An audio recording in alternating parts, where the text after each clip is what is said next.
Dear Ambassador Sipiläinen and dear Ambassador Thoresen, ladies and gentlemen, good afternoon and welcome to this seminar on safe and sustainable smart cities for the 21st century. Both of you attending here at the Nordic embassies in Berlin and those of you participating by link in your office. Founded in 2013, the Skandinavischer Wirtschaftsverein is a non-profit organization providing decision makers from the Nordic countries and from Germany with the opportunity to meet and exchange views and experiences on relevant topics. You will find more details on that on our webpage. We are indeed very proud to arrange this seminar today together with the Berlin embassies of all 5 Nordic countries. And my name is Fredin. I'm the chairman of the Skandinavischer Wirtschaftsverein, and I have 2 fellow board members from the same Verein here at the audience. That's Hannele Silm-Schultz and Benny Sørensen. And the 4th member is joining us by link, Olaf Mensing from Hanover. In the coming decades, more and more people will live in urban areas, which forces us to rethink the way we are building our daily life. Today we should take a closer look together on approaches from the Nordic countries and, in the subsequent discussions, benchmark with the German context. In the recent report presented by the Singapore University of Technical Design and the International Institute for Management Development in Lausanne in Switzerland, 3 Nordic cities rank among the top 10 on a global scale of smart cities. We find Oslo on the 4th place, and we find Helsinki and Copenhagen as number 6 and number 7. I believe this is indeed very encouraging and should motivate us to take a closer look at Nordic countries in this respect. Smart cities encircle a broad range of different topics, and in the interest of time, of course, we have to narrow down to certain areas. We have today chosen to focus on energy solutions and cybersecurity. Each of these 2 parts is started off with a presentation before the moderator guides the speakers into the discussions. Invited speakers come from all Nordic countries and Germany. The audience is explicitly invited to participate in the discussions and ask questions. You do so if you're here in the audience by raising your hand, and the staff will pass you a microphone. Or if you are participating by link, you will write your question into the Q&A field, and the staff will read out selected questions. I have also the pleasure to present speakers and the 2 moderators. Mr. Östen Ekengren is Senior Advisor for Business Development at Smart Cities in Sweden. Most welcome, Östen. And Östen Ekengren will kick us off with a general introduction to smart cities, and then followed by the first part on energy solutions. Mr. Andreas Kuhlmann will share a presentation on energy solutions, followed by a discussion with Ms. Hildegunna Torstensson from Iceland, Ms. Nina Scholz from Berlin, and Mr. Östen Ekengren again, and it's moderated by Mr. Stefan Müchler. Mr. Müchler, or Stefan, is a long-standing president and chief executive of the Chamber of Commerce and Industry of southern Sweden. That's the largest chamber of commerce in Sweden, and has joined us on many occasions here at Skandinavischer Wirtschaftsverein. He's well known both in Germany and in Scandinavia, and he's indeed half German and half Swedish. A former half Swedish and half German. Okay, whatever your preference is. Okay. To be more formally correct, your mother is Swedish and your father is German. Okay, yeah. Okay. He has a degree in international economics from the University of Lund, is also a tank officer of the Swedish Reserve, and the General Counsel of the Republic of South Korea in southern Sweden. Most welcome. Thank you. The second part is moderated by Bea Knecht. I will come back to Ms. Knecht after the break for a more detailed introduction. And followed by that 30 minutes break, the part on cybersecurity will be kicked off then by a presentation online by a Finnish professor, Jarno Limnell from Helsinki, followed by an online discussion with Mr. Bo Fristed from Denmark and Dr. Nikolai Cholchev from the Fraunhofer Gesellschaft here in Berlin. Mrs. Bea Knecht is the founder and co-owner of the Satu. Satu is the first company in at least Europe, or maybe in the whole world, to stream films and movies on the internet. Satu was awarded, and I may make a little bit exclusive here, awarded a very distinguished Emmy Prize on Engineering and Technology in 2020. So congratulations also to that very famous distinction, Bea. Both Bea and Stefan will further introduce the speakers in their respective part. And we conclude and sum up this seminar around 16:30 with a joint reflection of today's seminar. So, ladies and gentlemen, now I have the pleasure to hand over to our host, Her Excellency, the Finnish Ambassador in Berlin, Mrs. Anna Sipiläinen. Madam Ambassador, we are very pleased to have you here, and thank you very much for hosting us.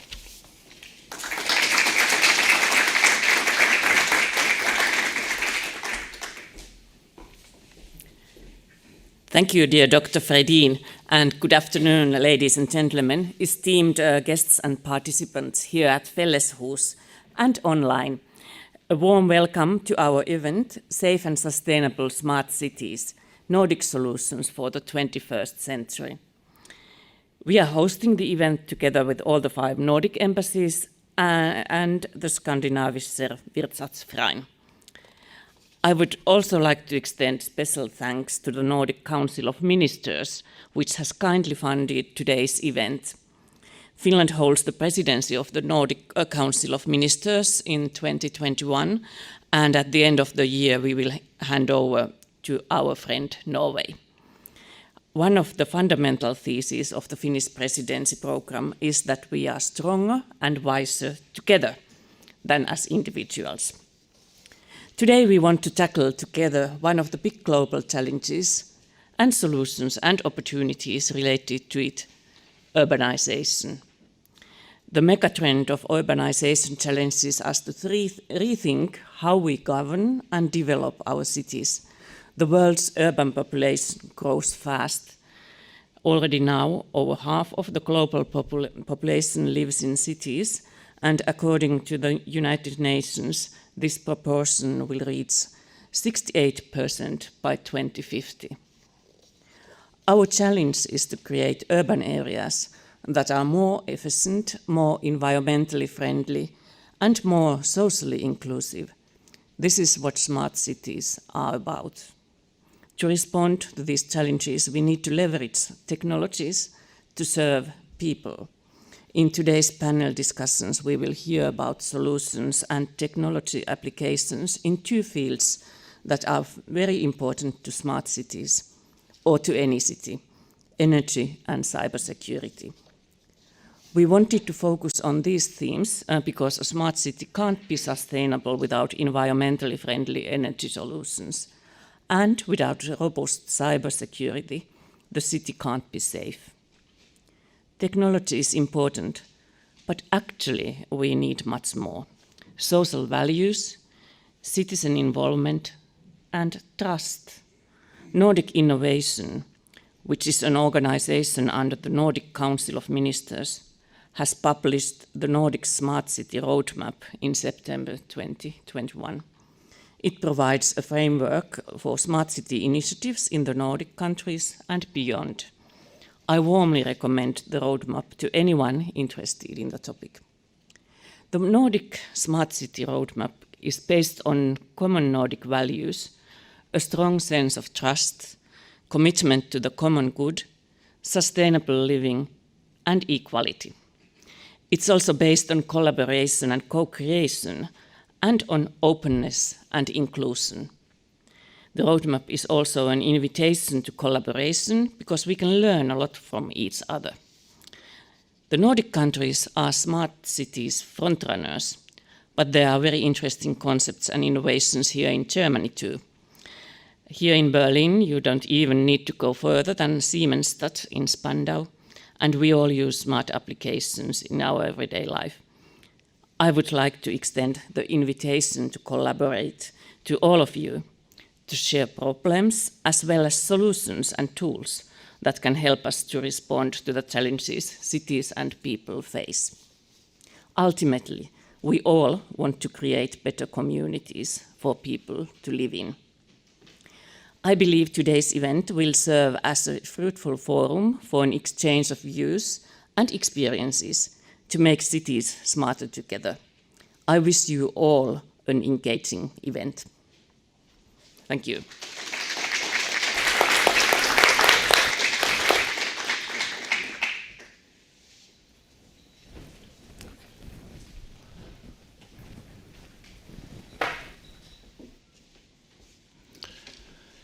Good afternoon, ambassadors, ladies and gentlemen. My name is Östen Ekengren. It's a Norwegian name. I grew up close to the Norway, the border of Norway. So my name means lucky stone. I'm not sure if I'm lucky all time because my name with an O and 2 dots, with computer language, take away the dots, that's it. And then my name switched to be cheese in Swedish. So I tell you first that I once in a time got a postcard from China to Mr. Cheese, IVL Stockholm, Sweden. I'm quite proud of that. Today I will talk about smart city. No one in this room can give me a definition because there is no one. In my mind, a smart city means moving to a more sustainable city. And if you think about the city of Ulm in Germany, you don't think it's a smart city, or do you? But that's where Albert Einstein was born. So you need good solutions, smart solutions. You need smart people to be able to reach a sustainable situation. So I will talk a bit about smart city, what we are doing in Sweden, and also touch the other neighboring countries. Smart City Sweden itself is an initiative from the Swedish government to sum up the good experiences from all over the country and present to people coming there and discuss and learn from each other. If we look at the Sustainable Development Goal, it's only one that is talking about climate, but we must reach all of them. We have the meeting in Glasgow. Everyone understands we are in a hurry. But we are in a hurry also for the other 16 Sustainable Development Goals. We are quite happy that the Nordic countries are ranked in the top, all of them. But that's not enough. You can be proud of things, but if you are not close to reach everyone, you must work hard. So my message is that we have done something good, but not good enough. We think that innovation is a cornerstone. In Sweden, we spend 3.5% of GDP on research and development for many years. And most of the money comes from industry because we are export orientated. I think the other Nordic are similar. We have also learned during the journey that we cannot develop cities without engagement from the citizen. For a long time, the developer built cities which they thought was quite clever. Maybe high energy consumption, bad traffic situation. So you must engage citizens earlier. That's a lesson to learn for everyone. And then you need to develop system solution. You cannot go into just one area. You must have a holistic view. And that is not popular in the university. Because when you study there, you should go deeper in one area and go deeper and deeper. But we need people that can connect those knowledges. And we call it also eco-governance. For the first time in the 90s, it was a decision in Sweden where we developed a new area, Hammarby Sjöstad. The mayor said it must be double as good as any other, and the emission should be half. And then the different sector must come together, because normally you have someone responsible for energy, someone for water, someone for traffic. They meet very seldom. And this is not clever. They must come together and see if a solution in a problem in one area can be a solution in another area. And you must also invite the industry to join. You must open up the discussion to see that they can develop. And this is the most important thing when you want to develop new part of city, or what is even more problematic, to change what you already have been building up. There are different focus areas. I cannot touch all of them. But I meet many people from world, and air quality is still very on top of the agenda and connected with energy production. Even in Sweden, we know that many people die every year earlier because of bad air quality, even if we are below the figures from European Union. So what I want to do is to say that we need also transformative changes. We need more electricity. We calculate in Sweden that we must double the amount of electricity. And how to do that? And we also is connected with the new transport situation. We can't go on using petrol anymore. And what will be instead? EV cars, EV buses, EV lorries is one of the solutions, but I will touch a bit more. And also how we are living, the houses. And talking about that, we did a study recently that it will take more than 50 years to have more emission of climate change gases from the use of energy for the heating up or cooling than you have in the material when you start. So more and more when we learn about the life cycle, we understand that to build up the houses and the infrastructure, we need steel that is produced fossil-free. We need cement produced much smarter than today. Because as you see, the lifetime then is also crucial. We cannot build up houses like I've seen in China, which they only using for 20 years. We need better quality. Life cycle tells you that you must use the infrastructure much longer and produce it smarter. We have decided to change. We are a steel country. So now the industry has taken the lead to produce fossil-free steel. We have the first out on the market now. And we do that by changing the old technology in the blast furnace from using coal to hydrogen. We will do the same in the iron mine and produce iron swamp, which will be helpful for everyone. And the cement industry must also lower the emission from that sector. And I think this is similar in many countries. The basic material we are dependent on must be produced much smarter. But we are lucky that we have 70% covered by forest. Finland, Norway also covered by forest. So now we are using more wooden material when we build the houses. It's a carbon sink. It's even more fire resistant than other houses. And they can also be built up tall. And you have a good environment inside. So this is from Sundbyberg, but this is built now in many places. And I know many of the Nordic countries have a good capacity to export such solutions. For the mobility, we have 3 revolutions: EV cars and alternative fuels.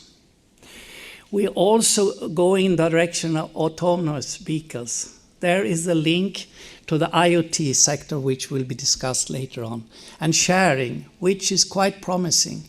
When I grew up, you bought the best Volvo you could to show that you are a lucky guy and earning a lot of money. Nowadays, the young people are thinking differently. That's very good. Why should you have your own car using it 2% of the time? Sharing is a way forward, which we must do much better. And it comes also for other products which we are trying to buy, all of us, and not only using a few percentage. In Sweden, we have also taken the sludge because we did not know how to get rid of it. So we produce biogas, then you have half the amount.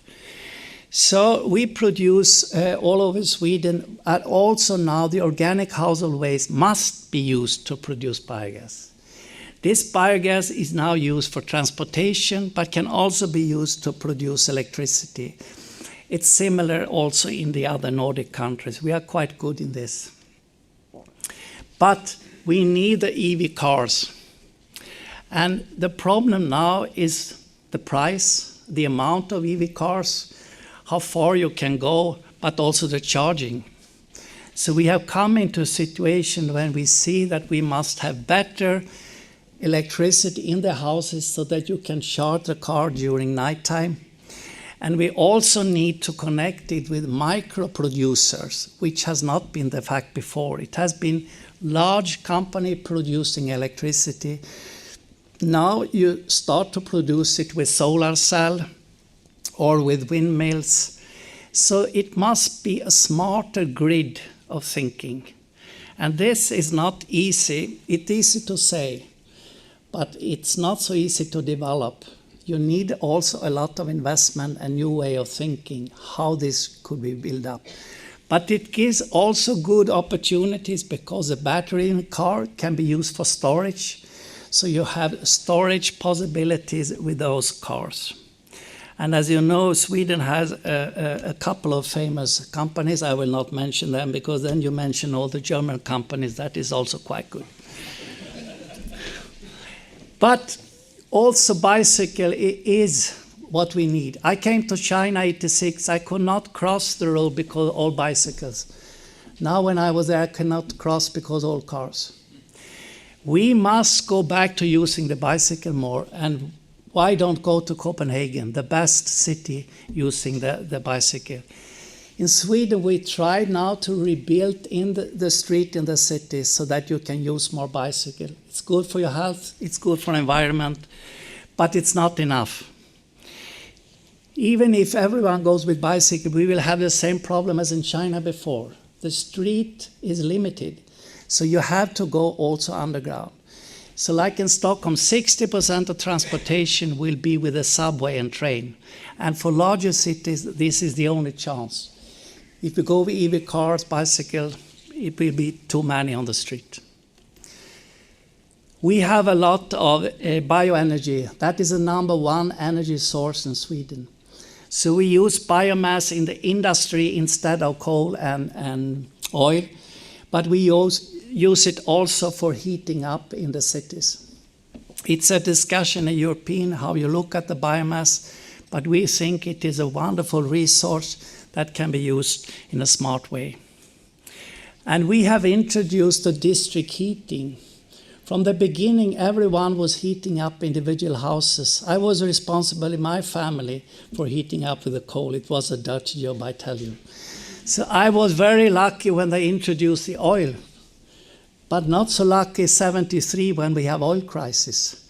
So then we started to realize that we have the district heating, but we have no oil. So we started to use the household waste that cannot be recycled and use it as a fuel together with forest residue. So now most of the cities, you have district heating and more district cooling connected with climate change, but also with other issues. And therefore, this has been a very good solution to minimize the carbon dioxide emission. Renewable, we are happy that we have a lot of rivers. We have hydropower in most of the Nordic countries, but it will not be enough. So we invest a lot now in more windmills, solar cells, and how we can use more of the biomass.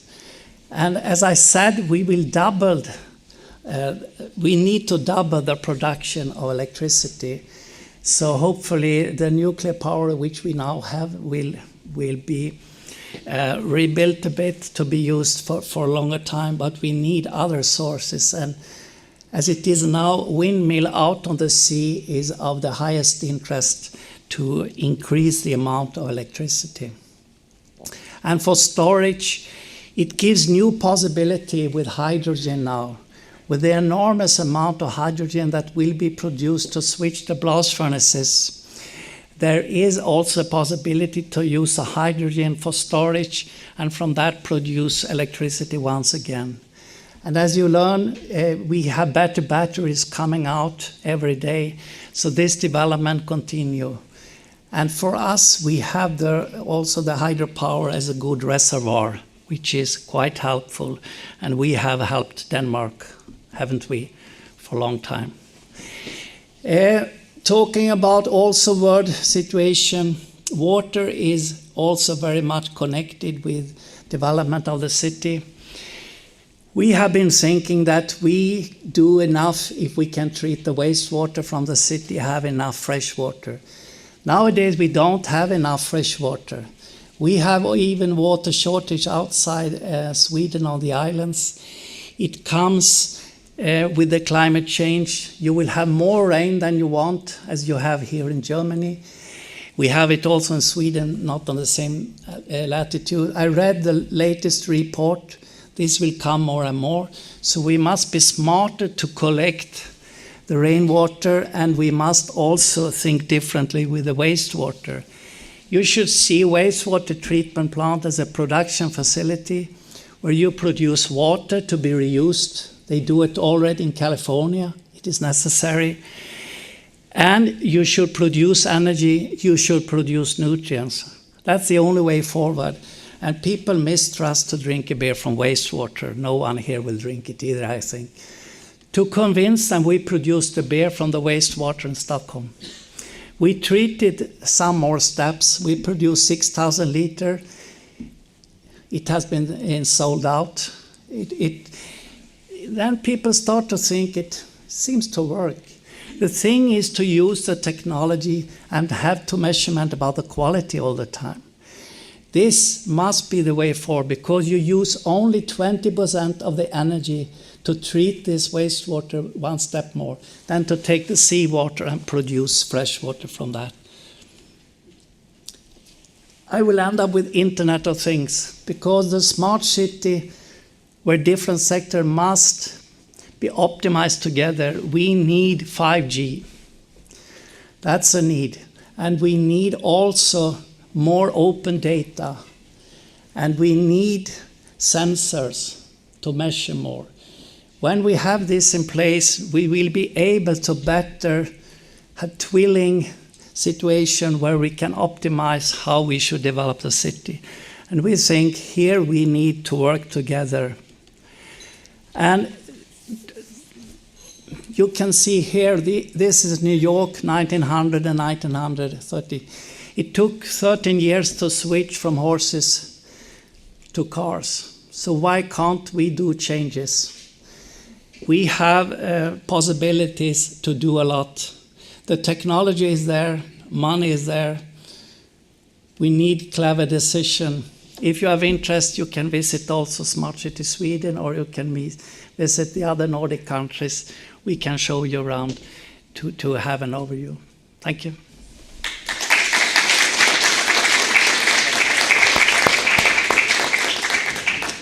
Thank you very much, Östen.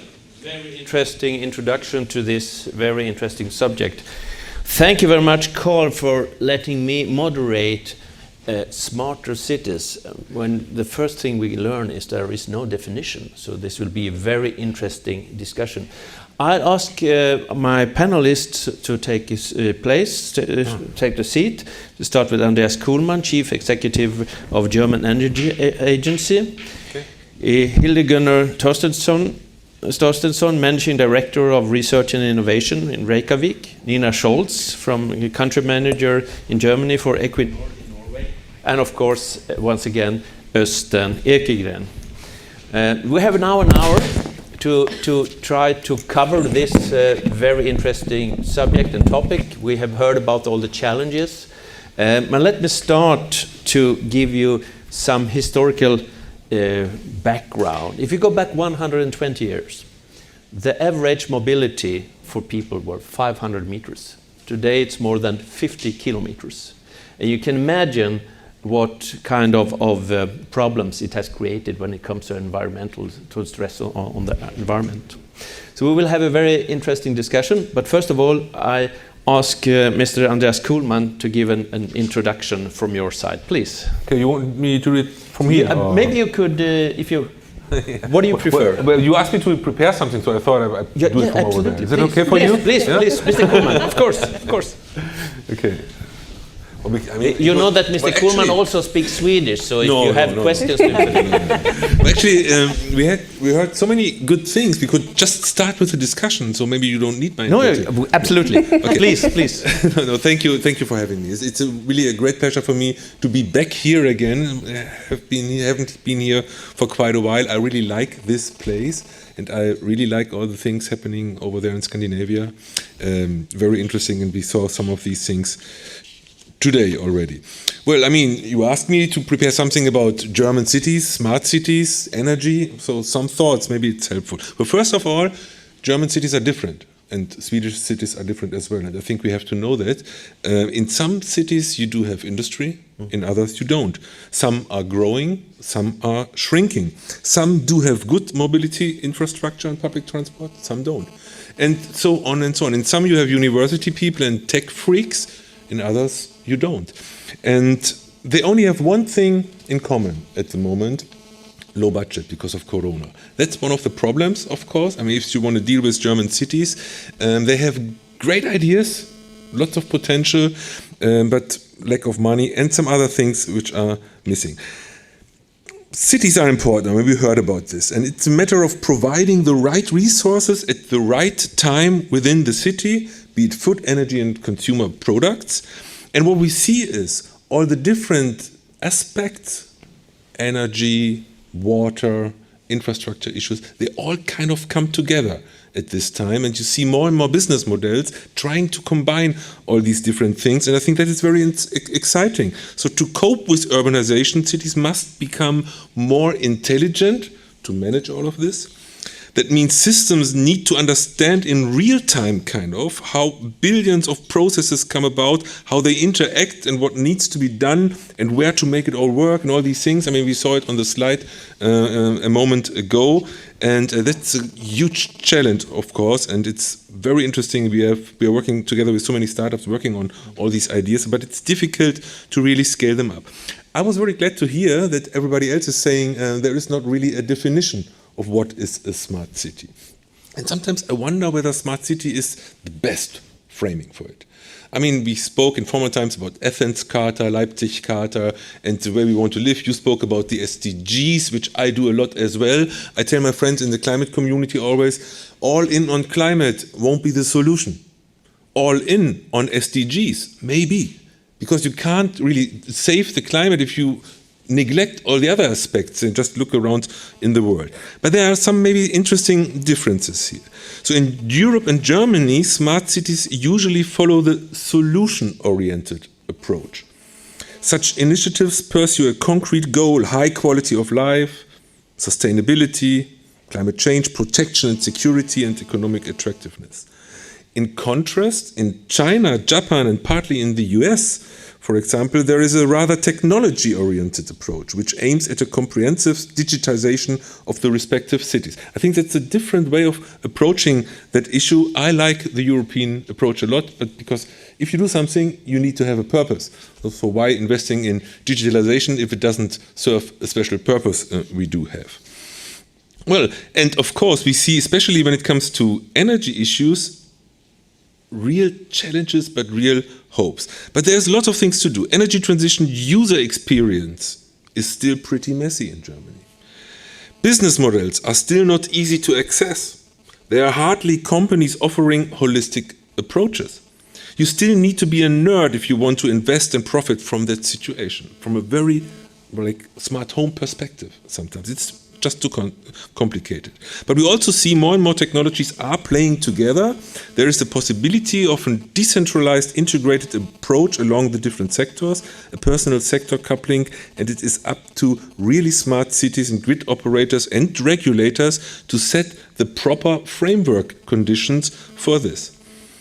So as I said, efficiency, effectiveness, and resilience is the common goal of the big picture. That's what we have to serve for. And of course, there are some kind of key questions I always come across when we deal with these issues in Germany. So which system solutions are the focus of the urban energy transition? Which cooperation models are particularly promising? So we have to better understand all these models. How can long-term planning horizons be addressed? Which framework conditions do we need for the integrated and which for the urban energy transition? I rather talk about the urban energy transition because that's what really matters for energy issues. But I mean, I see there are different ways to frame it. But at the German Energy Agency, we just started a huge section just working on urban energy transition issues. Well, smart home as an example, we see lots of technologies you can use at a smart home, from the EV to the heat pump to the storage. You can have microgrids, neighborhood relations, and all these things. And there's so many great things happening here. So the core of a smart city of urban energy transition is certainly the neighborhood. It's one important core here. But again, then we need regulation, better services, so that they really make use of this. And then the city has to provide the right conditions, the right platforms in order to make things done over here. But then there is, besides this neighboring effect, there's also the infrastructure issue. What we see when it comes to the heating sector, for example, all cities are different. Where we have gas, we have district heating, we have electricity heat pumps, and we might have hydrogen in the near future. But I mean, as long as we cannot trust about the most perfect infrastructure in cities, it's difficult to really add on all these aspects. So that's why we also have to care in cities that best infrastructure is available. What I think I better stop talking here. I'd like to talk much longer, of course, but we have a discussion later on. But when it comes to energy issues, there are so many topics. Just mention a few. Improved energy management is possible. Improving urban energy efficiency, of course. Using building information modeling for building and heating, that gives so many informations. A better mobility, these huge EVs, but you mentioned the other aspects as well, but better mobility systems. I think that's possible. Improved security of supply, of course, strengthening renewable energies, promote energy communities and prosumers, and all these things. But there's one more thing which is very important. Transformative changes. You mentioned that as well. And I think that sounds so hard if we talk about, we all have to transform, we have to change our lives and everything. But I mean, have a look. It's already happening. And so we need to accompany this and not always argue against it. And if we do so, we will be smart inhabitants of smart cities, and we probably have a nice vision of the cities of the future. That's what I want to talk with you about. Thank you very much. Thank you, Mr. Kuhlmann. As you heard already, we have a lot of challenges, but we also have the technologies. I mean, if we theoretically would start from scratch to build a city, it would be a smart city directly. The problem is, of course, that we are stuck in infrastructure, stuck in different solutions that we already invested huge in. Let me start with you, Hildegard. You live on Iceland, and you have some thoughts about this, and you have some Icelandic experiences. Yeah, I think it's interesting, and it's interesting to talk about this. And you both talked about mobility and neighborhood. So you talked about people only traveling 500 meters in the past. And a neighborhood is really 500 meters or a kilometer. And so how do you work those together to make a community that's sustainable? And then how do you work from there? And just to give a little bit of background, I brought a few slides, but only to sort of tell you where I'm coming from. I come from Reykjavik Energy, so if you could start the slideshow and the next slide. It's a company owned by the city of Reykjavik, which is important because it's publicly owned, and 2 other smaller towns. And I like that series name is fossil fuel, so that's we won't know that in the future, so that's why. But that's the energy mix of Iceland, and so over 80% of our primary energy comes from renewable sources. But we still have to get transportation and the aluminum industry out of the fossil fuels. And so if we go to the next slide, back to the company group, we have 4 subsidiaries. We have the utilities, which is Veitur. They provide services for over 70% of the country. So we're involved with much of the city infrastructure and the town infrastructure in the southwestern part of Iceland.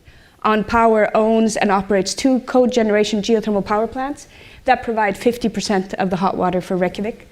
We have a fiber optic networks. So we're thinking about smart cities, we're thinking about 5G, we're thinking about the connection, and Iceland is one of the best connected countries in the world. And then our youngest member, Carbfix, which talks to innovation and why innovation is important in this sphere. And so, first of all, it seems obvious today that 90% of homes in Iceland are heated with geothermal. It's a country of volcanoes.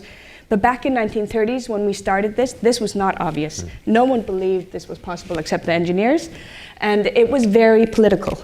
And it's the same discussion that's happening all over the world today. And it's even the same pictures. But they didn't know about climate change, but they knew about the cloud of coal smoke over the city of Reykjavik. So that's the black picture. And this is the front page of the biggest newspaper in 1938. And it says, vote for district heating today. You could have clear skies, and they splurged on blue color for this. And you can have, instead of having, Östen talked about coal, that's the mother putting coal into the furnace, but you could have a radiator instead down there on the left. And then even in the bottom right-hand corner, there's the vision of greenhouses and the actual benefits of once you move to a new world, you get benefits that you haven't imagined before. And that's what we've realized in Iceland. And so I think that's always, that engagement with the consumer, with the citizens is so important. And then we have the same, next slide, we have the same challenges as all cities. How do we move to smarter systems, more efficient systems? We've had abundant resources for so many years, but we now know that if we look 100 years into the future, 200 years, we have to think about every drop. So how do we make our systems more intelligent? How do we use the wastewater back into the system, not just geothermal? How do we move to smart metering? We are putting up electric charging infrastructure all over the city with new business models, trying out different business models, and then getting our customers to join the journey. And the photo is actually from an ad campaign where the balloons, the red balloons, they signify heat. So don't just open the window to let the heat out, turn down your radiator and conserve energy. And then finally, innovation opens doors. And back in 2005, 2006, some academics from universities in Iceland, in Europe, and the US came to us and said, we have this crazy idea to accelerate a natural process where we turn CO2 into stone. And so we dissolve CO2 in water, we inject it into the ground. In Iceland we have basalts, it's reactive rocks. It interacts with the rocks and it turns into minerals. And we said, we believe in innovation. That's one of the things that we have to do to keep on moving. We'll try it out. In 2014, we scaled up to industrial scale, and we've so far injected over 100,000 tons of CO2 and turned it into minerals. We've published over 100 papers, both in Science and Nature. And now we take both emissions from the geothermal power plant, which are very small compared to coal, only 3%, but still emissions that we have to get rid of. We are working with a Swiss company that captures CO2 from the atmosphere, and we re-inject that.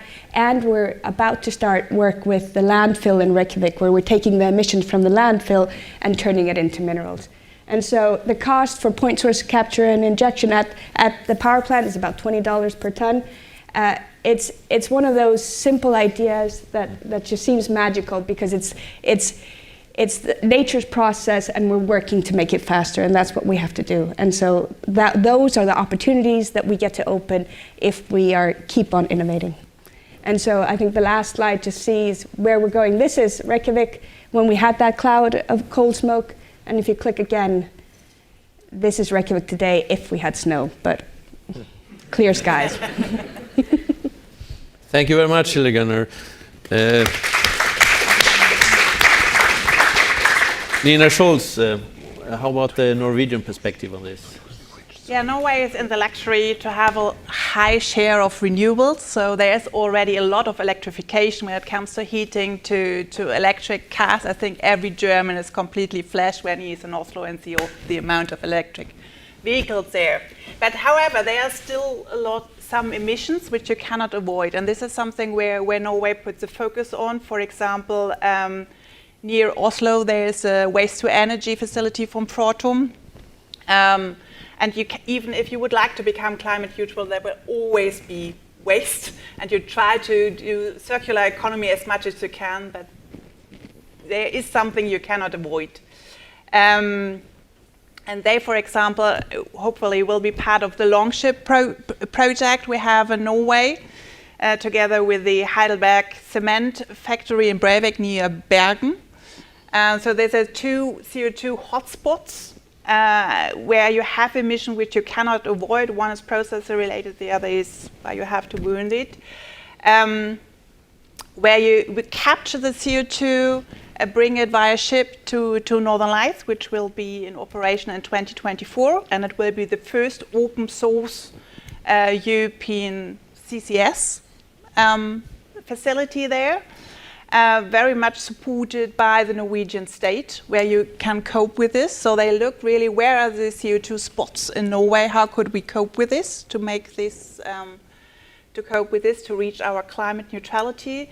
You look to shipping sector, where you can electrify, but not every ship can be electrified, as there's a long distance. So, for example, you look for how could you use liquefied hydrogen, for example. But however, Norway is also an energy supplier for the rest of Europe. So even if we are not in the city, so to say, we are delivering energy sources or fuels to cities in Europe, because the Norwegian continental shelf is very much connected to continental Europe via thousands and thousands of pipelines to UK, to France, to Belgium, to Germany. And also our vision from Norway is to use this network we have with continental Europe to switch it into a low energy hub, so to say. So also have exchanged clean electricity from renewables, natural gas with a very low carbon footprint, hydrogen we can produce, blue as well as green. Blue means you reform natural gas and capture the CO2 and store it in our underground storages. Green means that you use renewables to, via electrolyzers and produce green hydrogen, and also take back the CO2. And with this, we also, Norway is involved in a lot of cross-country projects, like, for example, we have a project with ThyssenKrupp Steel and German TSOs like OG and ThyssenGas to look how could we supply Germany's largest steel mill with clean hydrogen. That would save up to 11 million tons CO2, and Duisburg is a city of 500,000 inhabitants. We are looking together with our UK partners, how could we switch heating systems, so have 100% hydrogen in their heating system and supply 3.7 million inhabitants with CO2-free fuels. Or also to look at electricity production, like in the Netherlands, how could we produce electricity via hydrogen? Would also solve up to 2 million tons CO2. So become a supplier of clean energy sources also for Europe. Thank you very much. One thing that I think everyone is aware of the situation and the challenges we see for the whole globe. One problem is, of course, that politicians feel that they need to do something, and you have also the citizens, the voters, and they are. It's came to think about it when I saw your picture from New York. A change is very fast to do.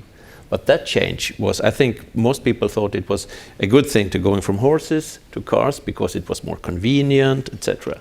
But what politicians have tried to say to the voters, to the public, is of course that the changes you need to do, you have to suffer something. And this is always a very tough thing for a politician to say. You have to change your behavior, you have to suffer something, and you also have to pay for it, because they try to use it as for taxation. How do we actually cope with this? How do we get politicians and voters to understand that we need to find a common way? Some politicians do things that they say, okay, we impose a tax on this specific issue. And say, oh, look, what we've done for the environment. And people think that, oh, that's a very good thing. I changed my behavior in this specific field. And then I take an airplane to Thailand. So this is a challenge that we have. Östen, what do you think about this? How can we actually get people to, how can we get politics and voters and the I think that the way forward is not to let the political leadership run this process alone. I listened to a discussion yesterday. In Sweden, 23 cities has signed a climate contract saying that they want to be fossil-free 2030. They asked the people, what is the best in your city? So it came up, like you said, about hydrogen, biogas. But one key message was, you must engage the citizen. So for example, in one city, the football team, each of the players have not the ordinary commercial message. They have the SDG goals. They engage the children in school. They ask them, it's not only Greta Thunberg that cares about the future, it's most of the children. So you must listen to them and find a way how to engage them. And I think if we don't do that, and also we have a lot of organization in the society that are doing a good work without being paid. They should be engaged also. If we do like that, the goal that is set up will be more accepted. No one should tell us, you say, you should not go the airplane. I never say that to my friend, because I believe in future. I will go to Thailand myself. I will have electric possibilities. We must be optimistic, not saying everything you should change. But it's also like that if you introduce the smart solution, people realize that they are not missing the old life. It's not always so bad as you think. You can have better economy, you can have better environment. If you're sharing something, you reach out to more people. We are thinking too individualistic.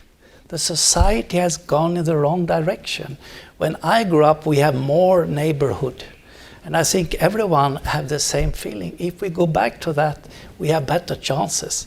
And then the leadership should listen to that and also support with money and a clever decision, but engage also industry. But industry must be engaged. Yeah, they are sure. The driver in many exactly. cases. But they are, in many cases, better to listen to because they see them as a client. They are better to listen sometimes than the political. But the problem is still there.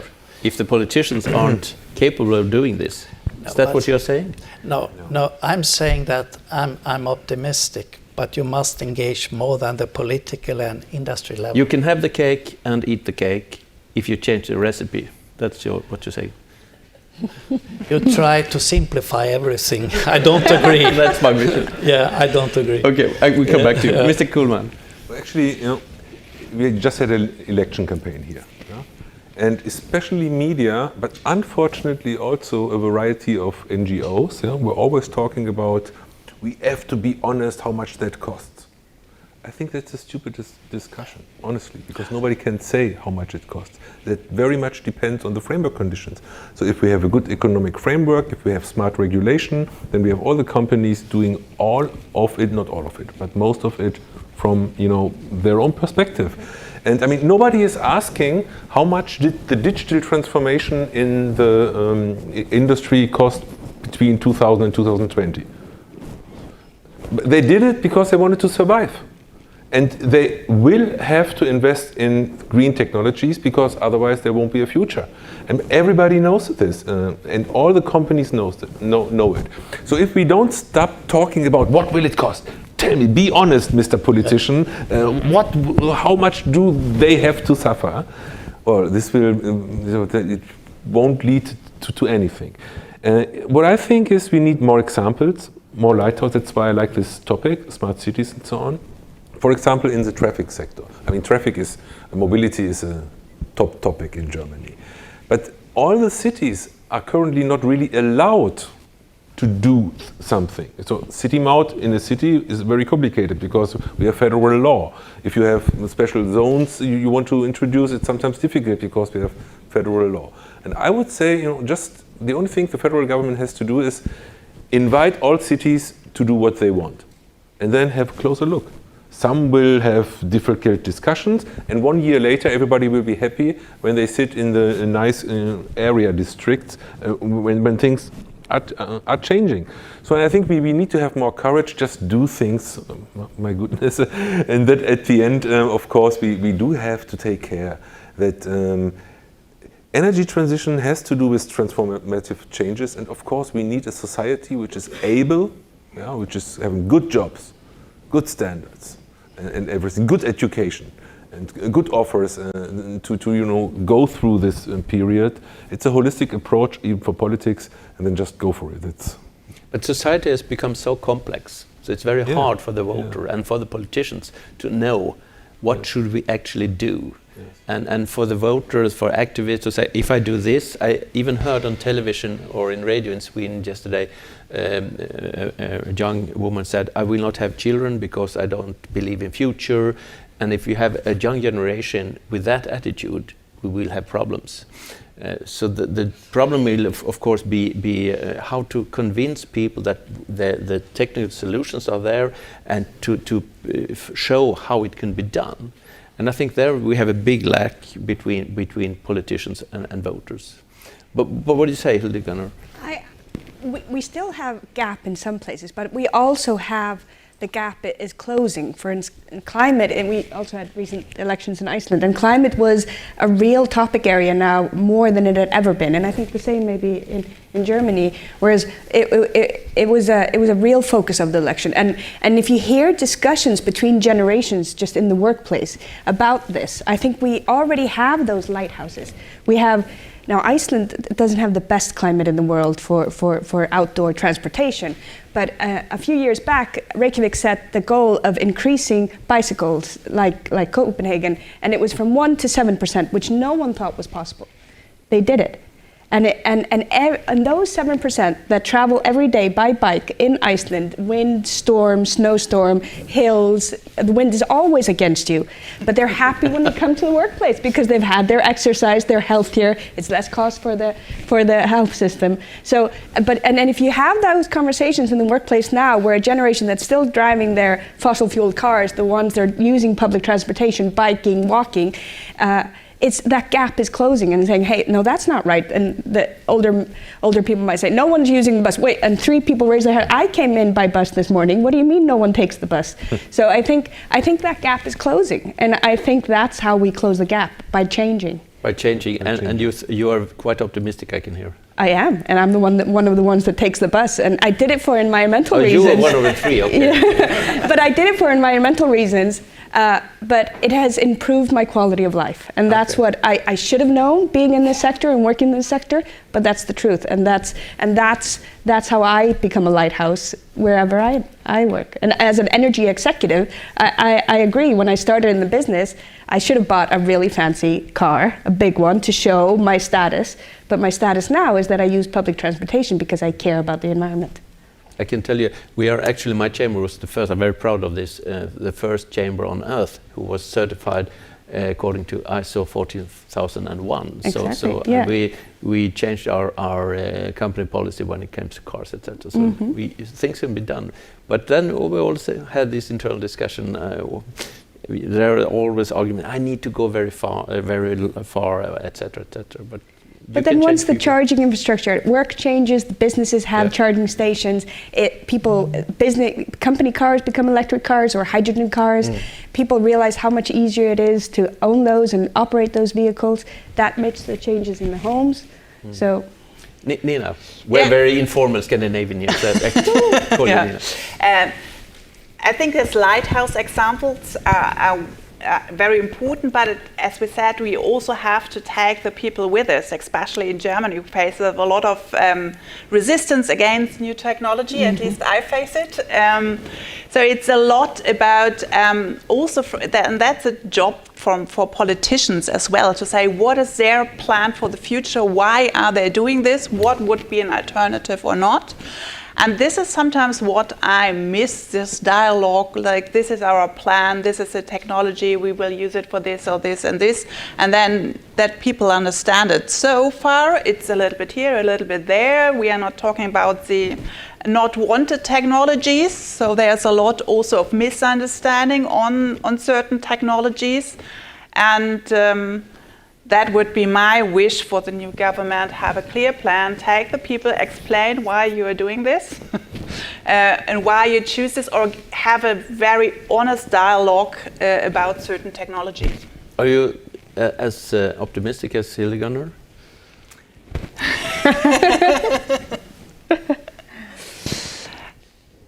Behavior is changing, yes, and okay. I think that's slight, true. But, okay. But it's still, I see it very much from the German perspective. That's very slowly changing, and still a lot of people said, yes, energy transition, yeah, but if I have to change something or have to pay more.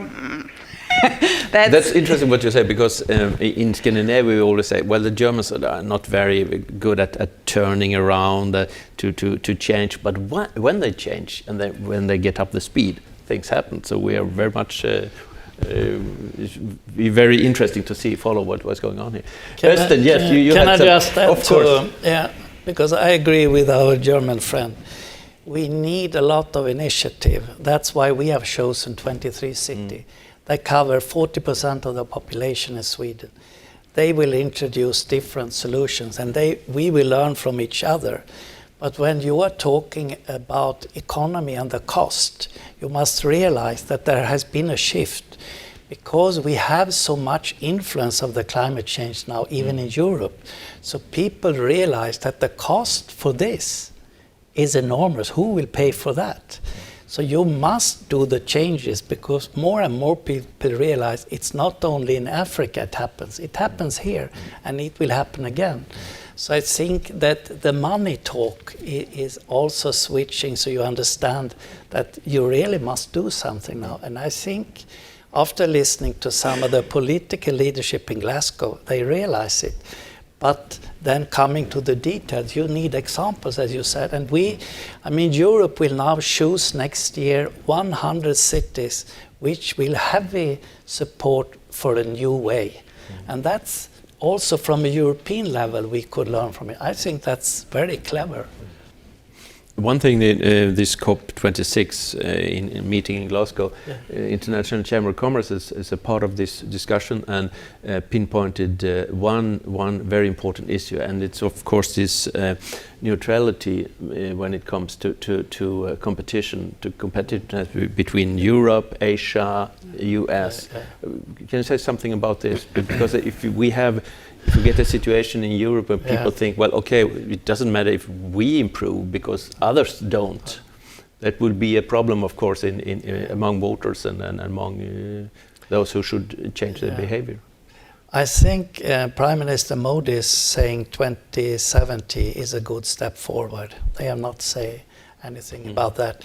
And they are behind China. China says 26. So that's good. But from a Chinese point of view, I'm a bit pessimistic about the political development, and it's not fair business for many companies with China. On the other hand, China is doing a lot. My institute now doing life cycle analysis for 2 large windmill companies want to know how the products are produced.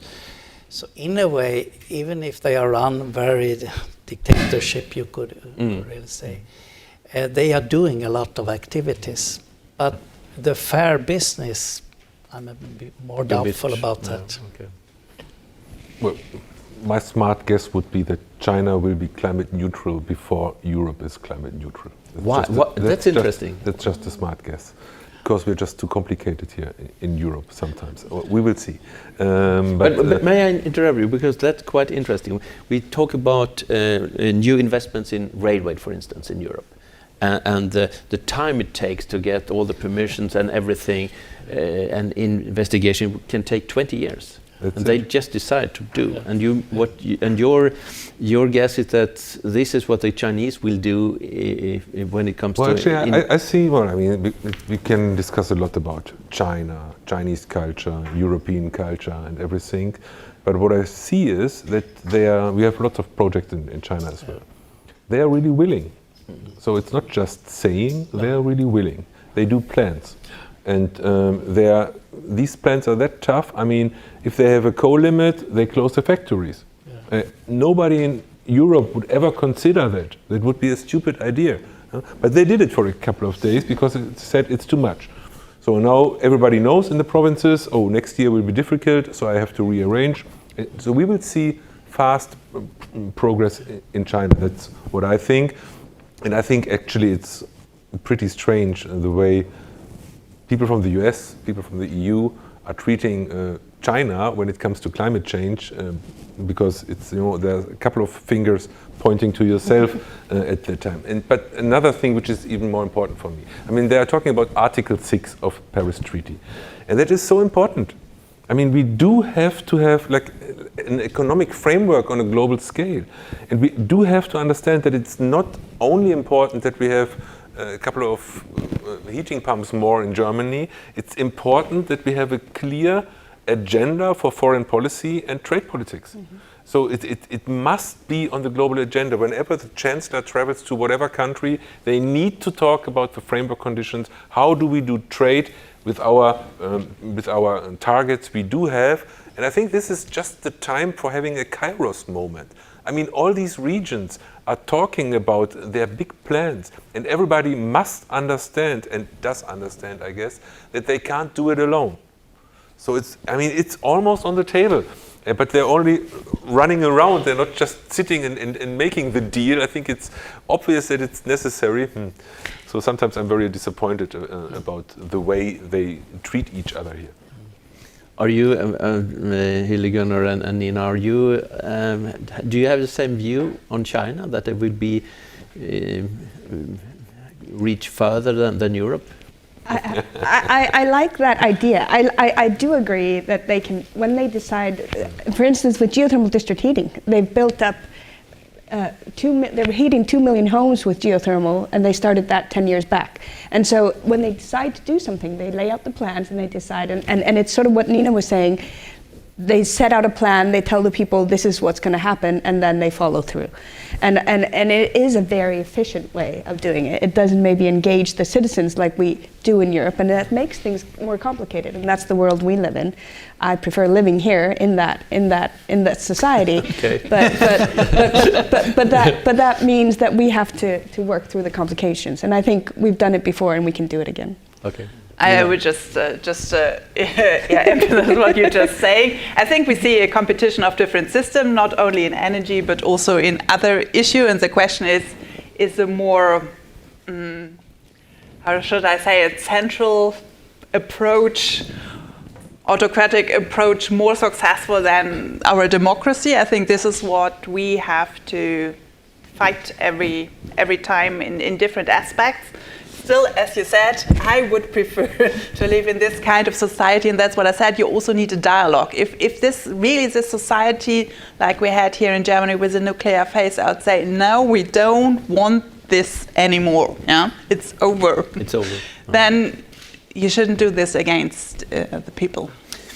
Östen, sorry. We will be carbon neutral in Sweden before China, I promise you. Yes. Very good. Yes. Very good.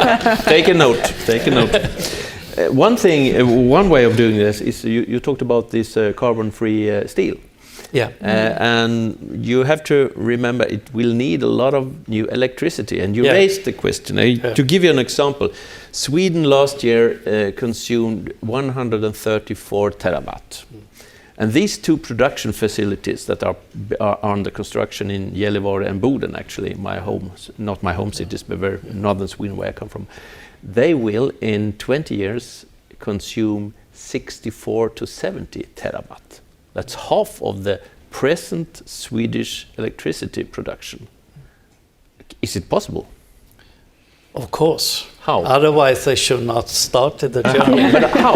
I mean, I gave you another example. South of Gotland, it is planned to build a windmill park. 2 of them will produce 50 terawatt hour. 50? 50 together. When? 20. It depended on when they have the permit. Yeah, exactly. Course, if you tell me when they have, so I will tell you when they. Okay.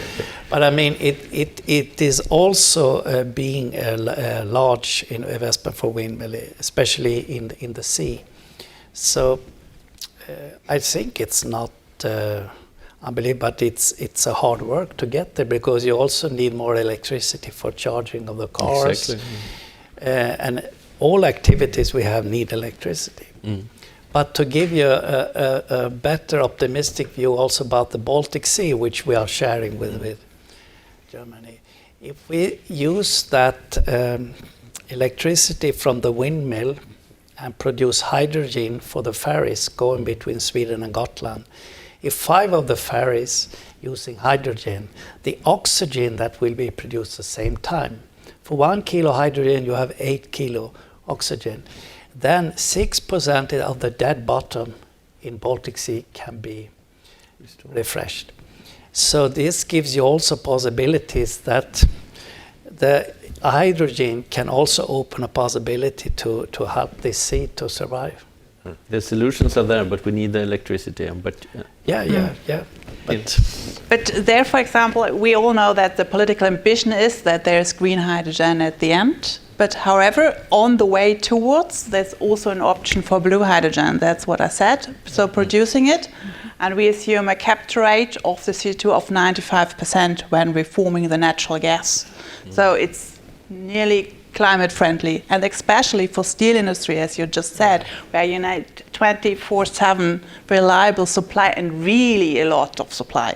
As I said, we are in cooperation with one steel producer, and if you would, and the aim is still that you have at the end green, but if you just would like to produce this for this one German, we have several, one in Germany, the hydrogen from electrolyzers and use the offshore wind capacity with the current data. They will be better in the future, but just take the current ones. Then you would, just for this one steel mill, need to double of today's installed offshore wind capacity in Germany. Yeah, so you have to double it for one steel mill. But that's that just gives you the challenge if you look to all the aluminium, copper we have, and refineries. So I think, therefore, in the meantime, to ramp up this blue hydrogen could be an option as well. to summarize, Sweden, we have plans to get new electricity. Norway, no problem. We heard already. How are Germany? Will you have energy, electricity and energy enough? Yeah, there are lots of studies. We just published one on October 7th about what could be the pathway towards getting all this electricity. We would say it's like 1.5 of the amount what we need today, what we need in 2045. Of course, you need efficiency and all these things. So many things have to go together. But there's a huge amount even in Germany for wind and solar. Certainly is. And there's a huge amount of possibilities in the North Sea for offshore. And there might even be a huge amount of geothermal in Germany. We just don't try it because drilling is so expensive. Yes. But if there might be a technology coming up in a couple of years which halves the cost of drilling, there might be a geothermal wonder. 5 years ago, nobody was talking about hydrogen. Now everybody is talking about hydrogen. And, I mean, this is funny. We sometimes overestimate what we can do in a year, but we underestimate what happens in 10 years. And I mean, this is very difficult. But Immanuel Kant called it Urteilskraft, power of judgment. That is what politicians need. They have to, not make regulation in every detail, but they have to get a better feeling of what's going on in the world. How can we build bridges? And how can we see these developments and be more open to this? We're way too complicated in our discussions. And so we might be disappointed in some aspects, but we will be very surprised in others. That's my hope. Very interesting object. Silja, you like to add something? Yeah, I just agree, and I think that's with the capacity to build out capacity and the way we use for charging. For instance, we do need more energy to charge our cars, but we'll be charging them at night, and we often have dips in the electricity usage for cities at night. So with smarter systems, there's also opportunities, and I think with all of this, when he was talking about the oxygen, I think that's when we talk about. I agree that we shouldn't talk always about the cost. How much will this cost us? Because it's just a change we have to make, and the opportunities and that we get and the benefits that we get, and we will there will be economic benefits as well. And we don't necessarily see them until we start the projects and we actually make them, we realize them. A lot of people, especially young people, are of course very concerned what's going on. Can we solve this? You're quite optimistic. You have pointed at some solutions. Politicians hasn't been that very good at shaping a picture or a vision of how future can be in a smart city. What's your vision of a smart city? How would the living be in a smart city in Reykjavik? When your daughters are grown up, how will they live? They will use public or shared, I think, transportation. I think they will be very much community and sort of neighborhood centric. And that's the city planning of Reykjavik is now the new plan, is to try to make every neighborhood so that you can get everything you need within 15-minute walking or cycling distance. And I think that's the sustainable way to go. We'll have charging stations everywhere, very good connection with IoT, with the fiber optic. And we already have the renewable sources to heat our homes and the electricity, but the mobility will come with electric. I think our transportation, public transportation, will be electric, but I think we'll use hydrogen for the big trucks and for our ships, and other. I think we haven't figured out exactly. Maybe we'll go to methanol or ammonia, but we're still. I think. That's also where players can find opportunities and business opportunities. Where will the investment go in the sort of large transportation? Are your daughters as optimistic as you? Yeah, I'm their mother, of course they are. Of course. And the youngest Stupid one, questions. Sorry. And the youngest one is only 3, so everything is perfect. So you have time to prepare. Yes, yeah. And that's cool. What's your view? Actually, it's a very good question. How will the future city look like? I don't know. Maybe it won't look much different, actually, because we just do the things in a cleaner or smarter way, but it's similar. I hope it will look different. And if you look through the history of cities, how they changed. I mean, the old concept of having cities where you can reach everything in 20 minutes with a car, and that's gone. And then we had other pictures of cities. And also, by the way, in China, I'm visiting these conferences a lot, and they're talking about different concepts of cities, greening cities, and so on. The only question I sometimes, which sometimes bothers me, is we're just so many. We're just so many, and there will be 2 billion more. And they have to live somewhere. And the high-density cities use less energy than distribute them in villages or in smaller cities. That's also a truth. So here's probably a lot of things we have to learn, and we have to see how our kids want to live and help them to realize their dreams. And Nina, how about Norway?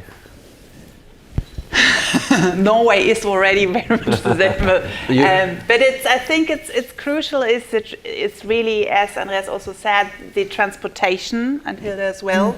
How do we manage this transportation in big cities? And also, I think the buildings and the heatings. How do you manage this? I think both will be crucial to have a sustainable city, especially if you have old buildings, low refurbishment rates, or how do you deal with this?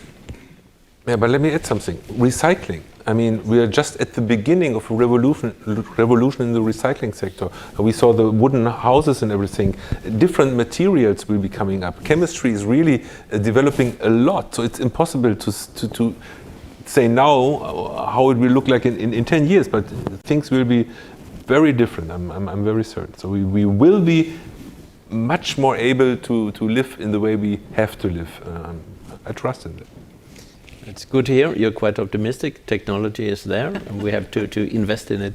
We have some few minutes left, and I suppose some from the audience has some questions to raise to our panelists. If not, it can only mean 2 things. First interpretation is, of course, that we covered everything, and nothing it was unclear. But no, we have some questions from, and it's to Andreas Kuhlmann. What is the most important or urgent thing that the next German government should do to promote smart and sustainable energy solutions? What should the German state and local governments do? Very simple question. The number one thing regarding technologies or in general? So, sorry? They ask for the number one thing regarding technologies or in general? No, what is the most important and urgent thing the government should do to promote smart and sustainable energy solutions? To get better organized, I must Better say. organized. Well, really, the governance, you should know that in Germany. Well, the governance is very important for energy transition. Yeah, of course. We have to put it on more shoulders. We have to give cities more responsibility and resources so that they can not only just make targets but also do something to reach the targets. And so we need to create some bigger parts of that huge project where you know this person is responsibility, and every year there's a report, and if he or she is doing a bad job, we get another one. So in the moment, it's an organized, it's the organizing process of not being responsible, and that can't work. Very clear. To Hildegunnar, how can the Iceland model be scaled to other parts of the world which may not be blessed with the same natural resources? Well, I think what everyone moves to Iceland. Yes, everyone moves. Please come. No, I think what we're seeing now, and we just had the World Geothermal Congress in Reykjavik last week, and the topic of heating and cooling has never been so prominent.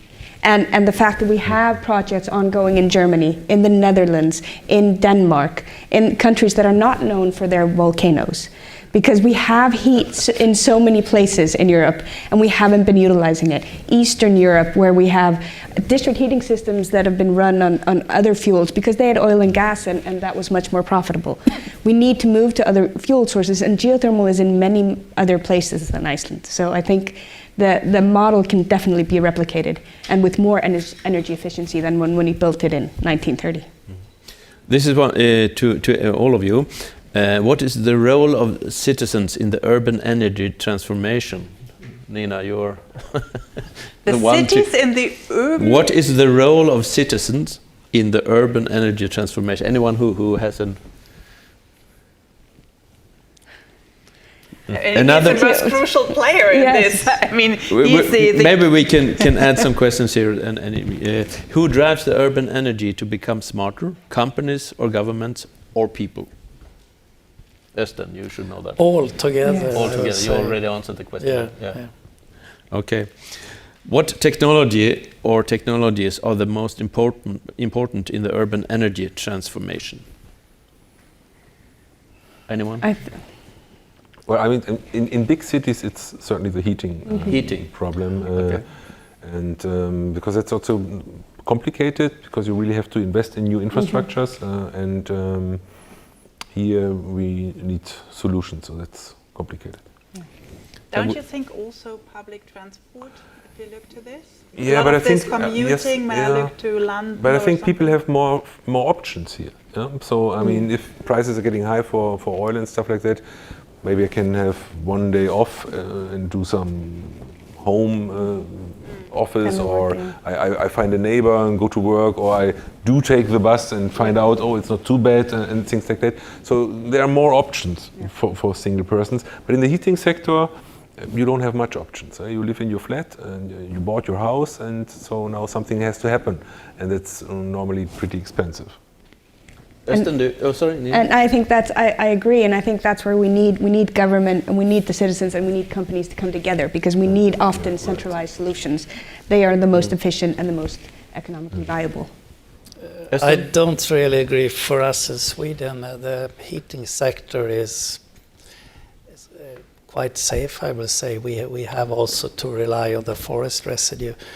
I think for me it's more how can we get enough electricity for everything we need, especially in the cities, but also on the countryside. We have not talked about that, but people are also living there. But that's interesting, because of course in Sweden things are very different. than in Germany. I mean, you have all these heating pumps, and you do have already lots of electricity and different structure of cities.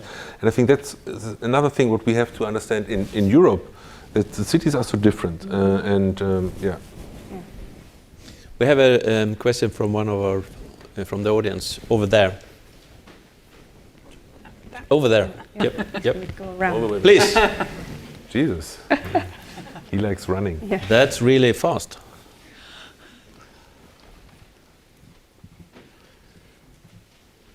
Hi, to Mr. Kuhlmann, a question.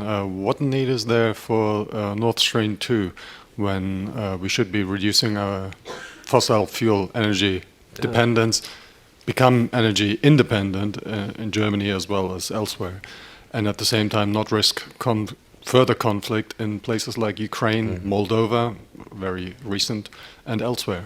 Could you perhaps go into that and also offer some alternatives, please?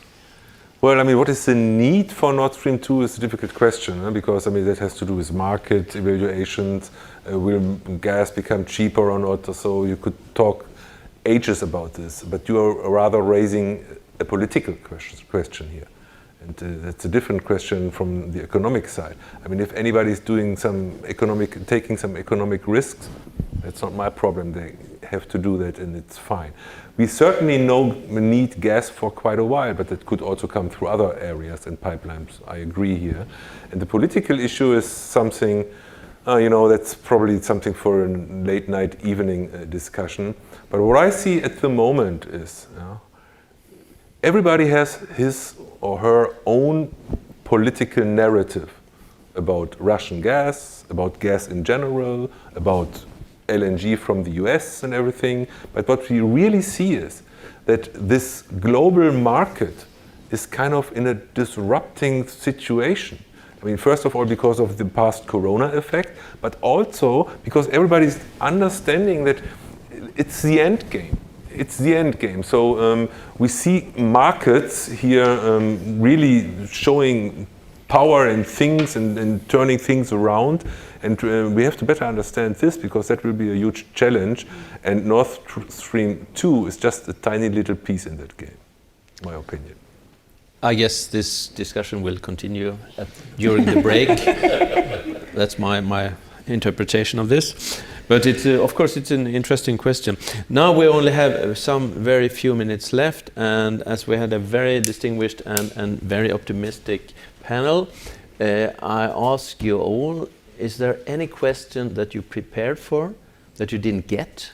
If so, raise your hand and I'll ask you and you can answer the question. Östen, we start with you. Yeah, you stopped with me about how it will be in the future, and everyone has been talking about technical solution. For me, the most important is that we must have more relaxed and happier and educated citizen. Because as it is now, it's too much pressure on the individual, and many of our technical solutions put us in this pressure, because coming in time to work, picking up children and so on. So I think this will happen, and also that science should have much more influence on what we are doing. There is too much mistrust, especially from US, about science, and it's spread. So it must be on top. Thank you very much. Very important. Quite interesting. Andreas Kuhlmann, you. Well, I was wondering why nobody asked are there vacancies at German Energy Agency? The answer is yes. Thank you very much. As we are in Germany, we are always on time, of course. It's 3:00, and I thank you very much for this very interesting discussion, for this very optimistical and very skilled panelists. I think we give them a warm hand.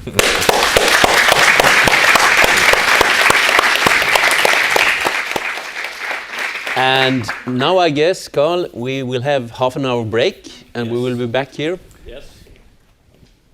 First of all, dear panelists, thank you very much for this very, very interesting discussion, and thank you, Stefan, for guiding us through all these interesting topics. We will split up for a half an hour break. We will be back at 3:30 sharp, and please be on time, because we have half of the audience digital waiting for us then in the line. So we can start 3:30 here.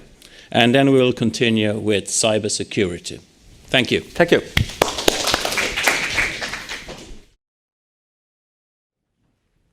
Well, good afternoon, ladies and gentlemen, and welcome back after this break. We will continue with cybersecurity and Nordic approaches on that matter. I welcome the moderator of that session, Mrs. Pia Knecht, a Swiss entrepreneur, but globally operating and living in Zurich, Berlin, and in San Francisco. She was born in Windisch in Switzerland. She has a degree from Berkeley in California and a degree from the Institute for Management Development in Lausanne from the MBA program. She then went to McKinsey and worked for a couple of years for McKinsey in Zurich and founded her company Satu, which was the first company in the world to stream films on the internet. A truly invention. And I can say also that Satu was last year, 2020, awarded the Emmy Prize for Engineering and Technology. So big congratulations from all of us to you and your achievements in that field. It's really fantastic and impressive.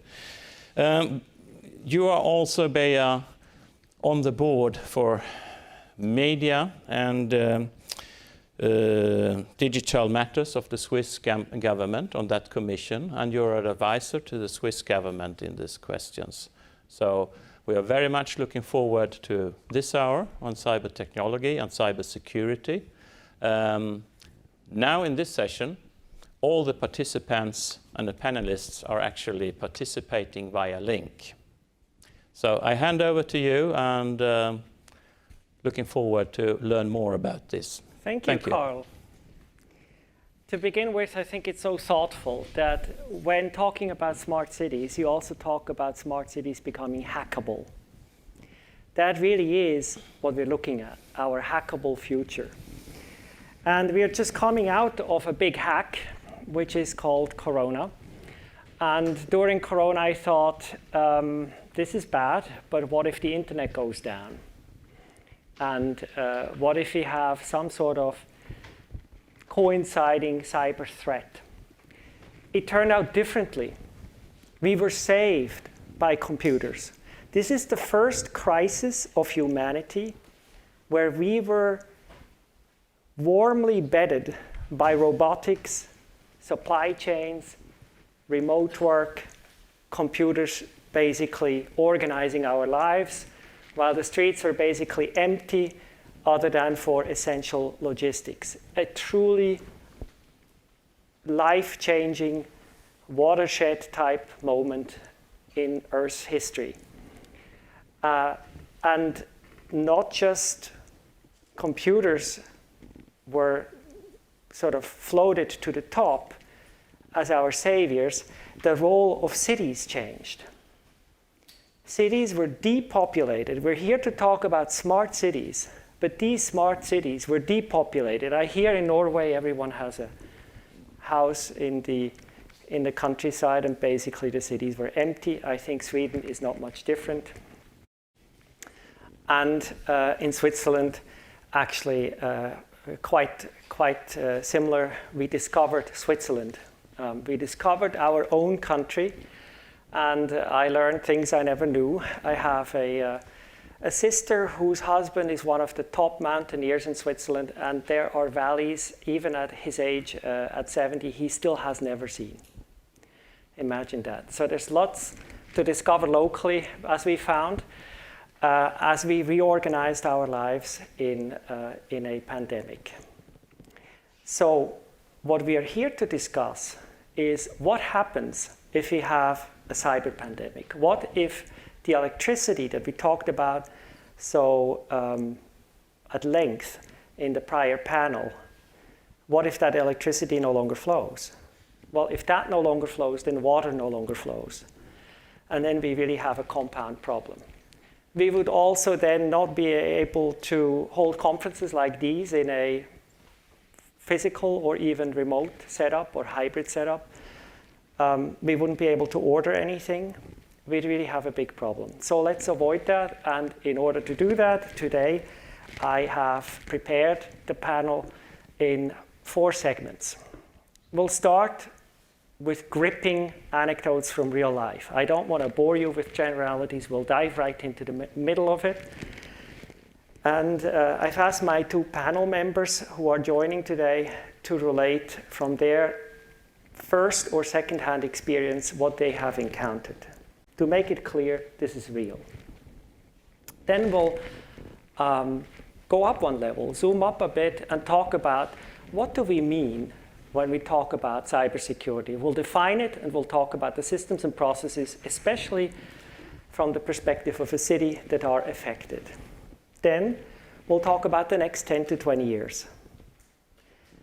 In the next 10 to 20 years, as we will find out, quantum computing will become a reality. It will become available.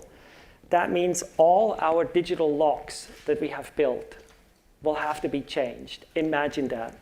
It's like year 2000 bug over and over and over again until we have fixed that. Now, if that hasn't scared you enough, then I don't know how to really prepare you for that future.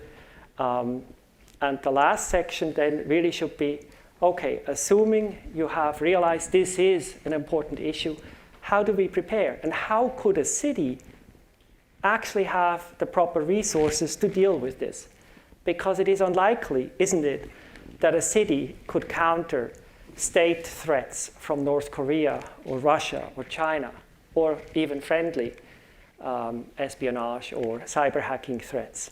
It requires coordination on a super-regional level. It requires coordination with other nations, with the EU, and also with non-EU participants.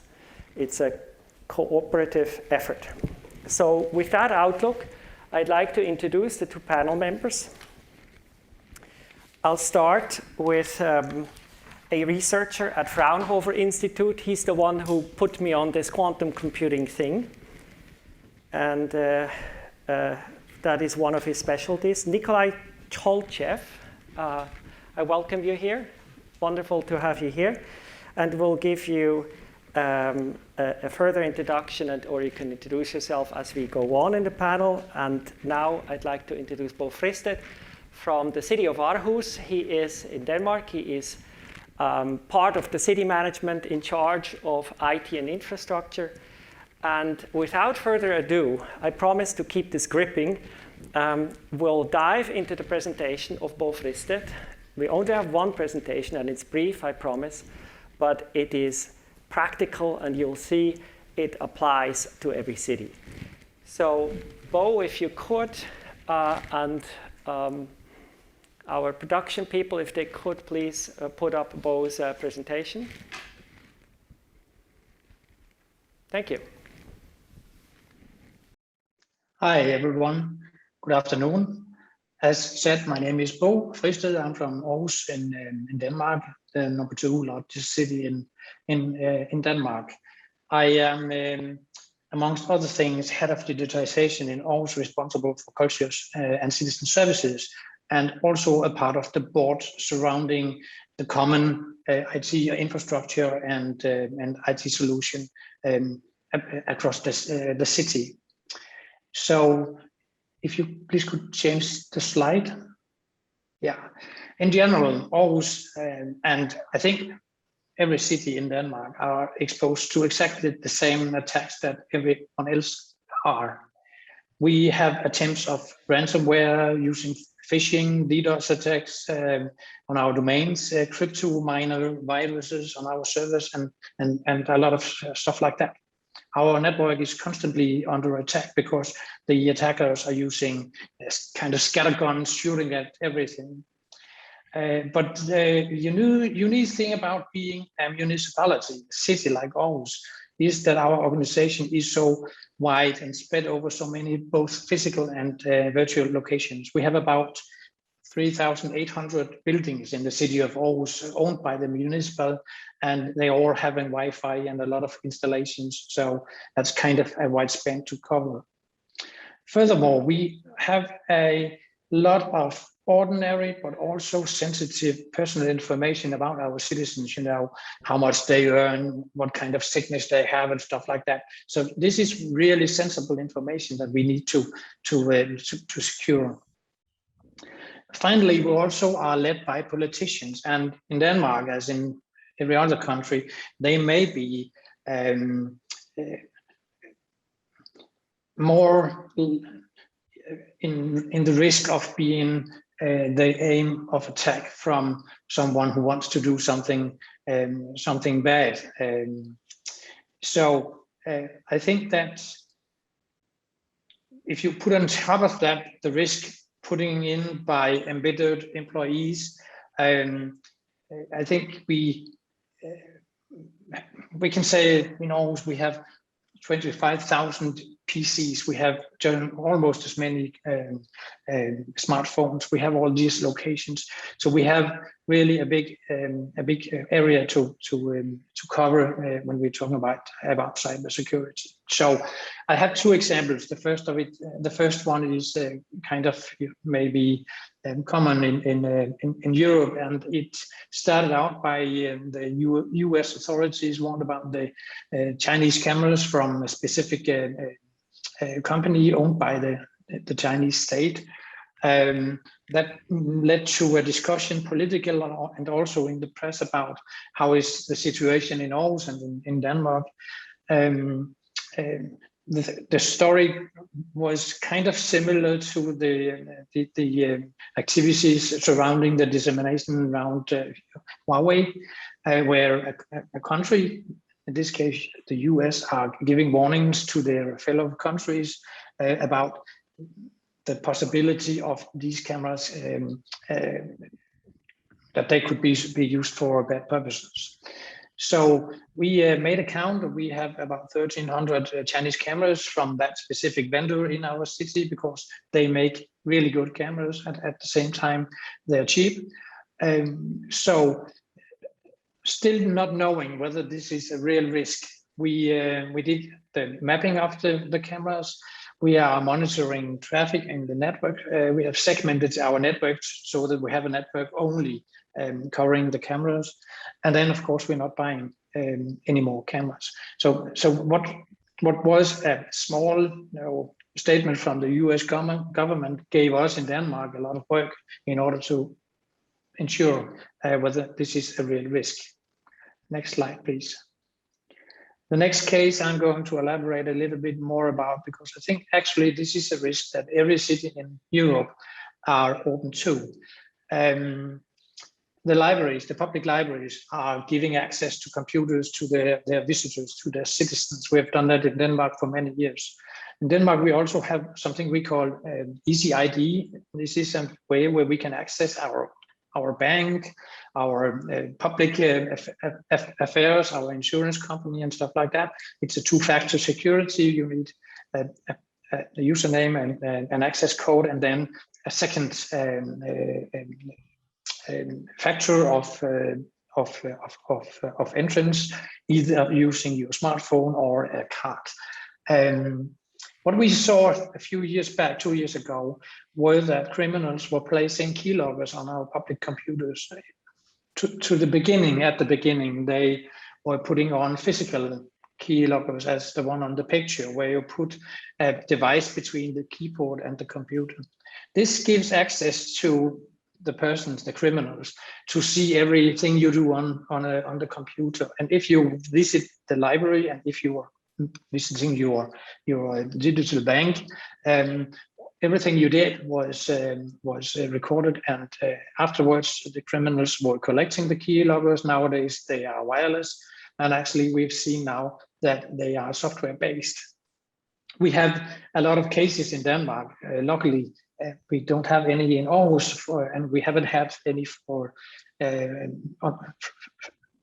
except from the one that made us aware of the situation. But we have criminals in prison, and we have a specific case of two people, two guys that made fraud and stole money, about 6 million euros, from different kinds of library users. So that's of course not a situation you can just accept as a city. Next slide please. What we did was we created an open source, open operating system for the public computers.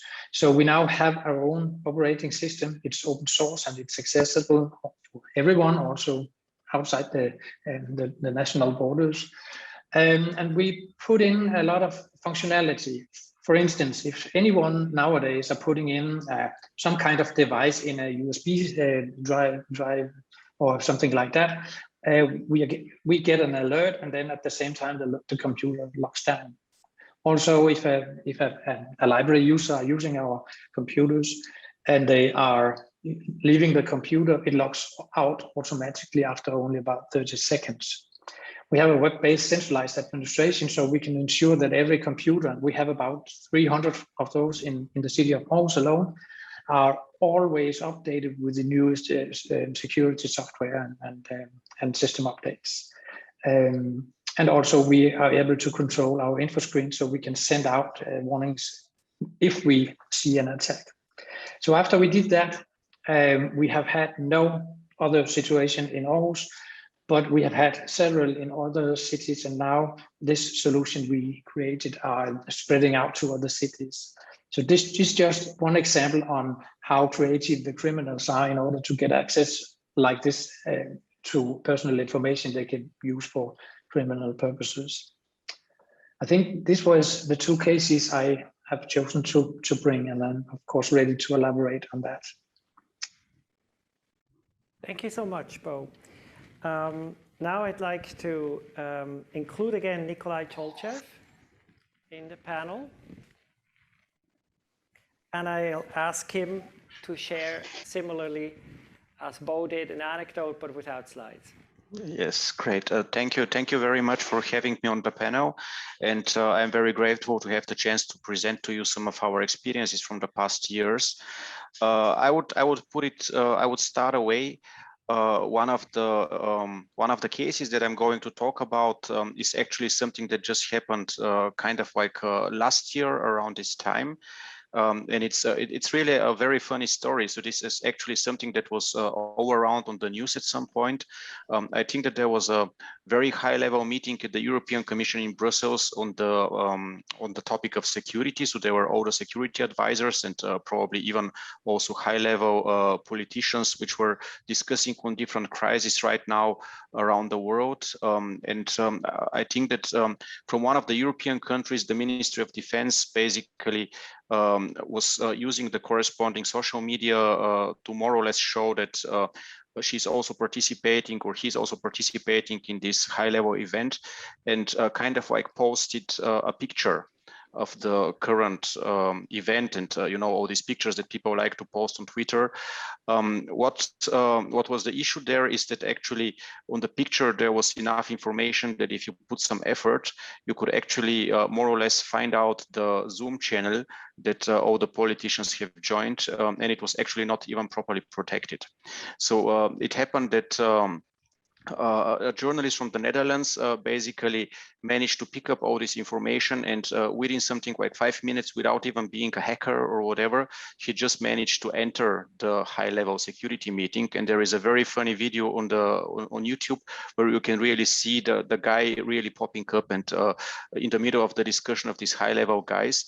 And he could not believe it himself. I mean, he just turns around and also asks other of his colleagues to see where he now just entered and what meeting he joined. And also the politicians were kind of like very surprised. And then after a while, one of the guys just told him that it's actually a criminal offense that he's doing right now, and he should leave the meeting immediately. And that's how it ended. But what is the bottom line actually of these stories? You see that security is multifold. It's not only about hackers, but it's also about the information that we release and how we put it on the web, especially also on social media and things which are happening right now. So that's something that there was no particular intention, and also the journalists didn't want to make any sort of an attack on the system or basically be able, and he was actually kind of like approaching this in a very positive way because he didn't misuse this case. But just imagine that this was kind of like a really an adversary that was actually trying to gain information. I mean, there are different ways that he could have used this information on the web, and basically was able kind of like to listen to very important stuff that is happening there. So that is something which is a very funny and interesting story from last year. But I can also give you a very nice example that actually happened to me and our team. It was kind of like a couple of years ago when we were working on a prototype for one of the data platforms in Germany. It was also supported by one of the ministries in Germany, of one of the main ministries, and that was kind of like a prototype, or that was a platform that was meant to also contain a lot of open data and to be made available to the public in Germany in that regard. So we were actually working on the prototype, and at some point the ministry insisted that we have to invite also people from the community and give them the chance also to judge on the progress and how things are developing. And by the moment we actually started the workshop, we also had some colleagues and friends from the Chaos Computer Club that also joined the workshop, and it took them probably around 5 to 10 minutes to hack the platform. So they basically very quickly, just by having this open infrastructure, so they basically managed to check what software we were using, what is the open source software, which was the basis for the platform. They quickly managed to analyze the different vulnerabilities which are known on the internet. So there was no hacking or no special type of analysis or secret service kind of activities. This was just two guys which just sat down, looked at different types of software which was employed, and managed within 10 minutes to basically get access to all the user data on the platform, and showed it actually in front of all the politicians in that regard, so which were also part of the workshop. So this was actually something which of course was embarrassing for us, but we of course managed to fix it very quickly. And you see once again that that's also security is also about how you provide things at the end of the day. How much time did you take to do your threat modeling, your risk analysis, your penetration testing, and basically how much time did you take to analyze what is happening on your software and on the service that you want to provide. And it is also a very important thing to remark that the more you get pressure when executing the project, the more you actually tend to be not that thorough in certain activities that you have to do. And the pressure actually leads to you delivering the project on time, but this doesn't make sure that you're not going to get hacked in the first 10 minutes after you start deploying this. And this was around a time where this type of data was not that sensitive. It was still the trial phase and the piloting phase, but now imagine people really having those type of access later on, when this was really online and when this was really data trusted and given by the government to the public. So that would have been kind of like an issue in that regard. So these are the two examples that I would like to give. There are of course many more that we can discuss later on about, but that's kind of like real stuff that I wanted to present to you. So I hope that was gripping enough. I would have more, but in the interest of time, we'll go through the rest of the 4 segments today. And then if you have time, I could give you more examples out of sort of my first or second-hand knowledge. I would like to now zoom up a little bit from these many, many examples of what can go wrong to how do we define cybersecurity? That is a question I have for you, Nikolai, and then follow that by a question to Bo, which is what systems and processes in a city do you think are affected by cybersecurity? So you have an idea of what we mean by the term and how it sort of plays out. If I may hand over to you, Nikolai. Yes, of course. So cybersecurity has actually a very generic definition when you look from an abstract level on this. These are the so-called CIA principles. C stands for confidentiality, A stands for integrity, and A for availability. So it means you need to take care basically that you are operating on data and on systems which are confidential, that only the people that need to have access to the particular components and data get these access tokens and are able to work with this data. The integrity relates basically to the authenticity of the data, that you basically really communicate things which are integer and which are not manipulated on the way to the other communication party. And the availability is of course the case where we know that very often it is attacked by denial of service attacks, where you more or less also want to make sure that the infrastructure and the service is available to the people. So you can, of course, also impose too tight security and then make it unavailable, but that would be actually your problem in this case. Then what is very often also considered as additional point here is the aspect of data privacy and data protection, and also things like regulations like GDPR. So these are also things which come on top and need to be considered in that regard. And of course, there is different ways on how to approach security, and especially with respect to smart cities. I myself believe that there is not really a unified way of approaching security in smart cities right now. So there is a lot of domain knowledge. Many experts, for example, like Bo, they can implement it in their city, but there is not a unified framework on how you can make a secure smart city by this time. There is no certification for smart cities.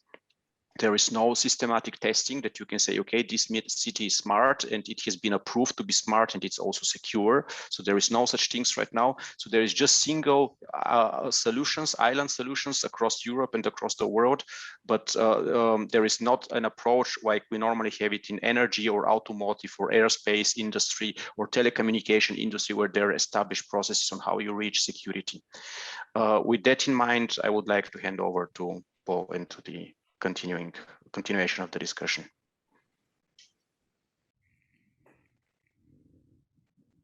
Oh. Yes, now unmuted.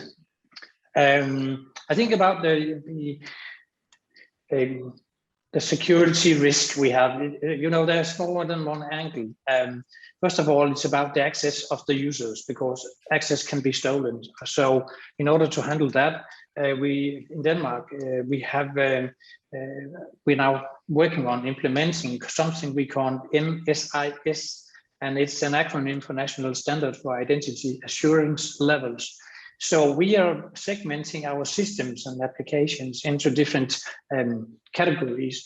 We have the systems that do not contain personal information or sensitive information, so they can be accessed in a kind of easy way. But the critical systems with a lot of sensitive information, they nowadays need access for 3 factors. So, and 2 of them have to be physical. So this is not the kind of systems that the employees like to work with, because they have to, you know, have a username, and also they have to have an access code, and then they have 2 physical devices. But I think that's a necessary step to take in order to ensure all the criminal activity where the access to the applications are used. We have a lot of attacks on our network, as I said, and in order to secure that, we have invested in a lot of software and also hardware to ensure that. And then I totally agree with Nikolai about the smart city, because smart city are introducing a lot of IoT, a lot of new ways of transmitting data. And it's still, even though we've been working with smart cities for 8 to 10 years, it's still kind of a new technology. The only thing I can say about where these concepts and unified ways of handling smart city in a technological way is the organization OASC, that you may know of, or maybe not.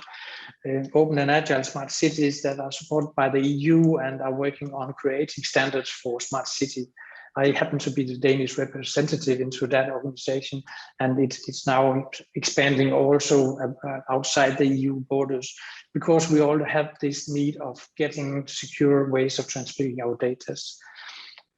Another thing I would like to, I can say that we have in Denmark, we have just launched a new standard, a guide to the cities for using when they work with smart city, so that we can have at least a common framework of risks and also the solutions in a small country like Denmark, where I know we are 98 municipalities, but we are not more people than lives in Hamburg, about a little less than 6 million people. Yeah, I think that was what I can contribute A with right now. quick question to Bo. So in Switzerland, there are 2,000 municipalities, and practically all of them use one of two standard softwares to run the finance department, to run the cemetery, need to know where the graves are, to run any sort of community services like street cleaning. How is it in Denmark? Do you have standard software, or did you build software? Did you build more of the kind of software you explained to us about the library, or how do you basically run the city in terms of applications? Yeah, it's a good mix. We are in, I think, every Danish municipality, we are heavy on Microsoft. We have, in a lot of our security, but also our office applications and our mail systems and our exchange servers and stuff like that. We have a big chunk of Microsoft. Besides that, we have in the city of Aarhus about 800 different systems handling a variety of different solutions. Many of those are from external vendors, and part of them are from national tenders where we have a common national organization that are creating new applications for the municipalities. But we also have a lot of local systems, and one of my work angles is open source. So I had the board of an organization called OS2 that are creating open source based software to the Danish municipalities, and in that relation we have a huge focus on security. I also happen to be responsible for the IoT in the city of Aarhus, so I just wanted to add on that sensors can be hacked too, and it's actually kind of easy to hack a sensor. If you're monitoring temperature, you can put on a lighter. If you're monitoring humidity, you just have to put on some water. And especially as an example, our traffic lights. It's if anyone get access to the sensors that control our traffic lights, it could be really a huge risk for the traffic and the persons around the city. So I think the short answer is we have a combination of common and also local systems. And of course, you run institutions of education at the local level that could be hacked. Do you also run old age homes and hospitals? The first, but not the second. We have in Denmark, our hospitals are regional.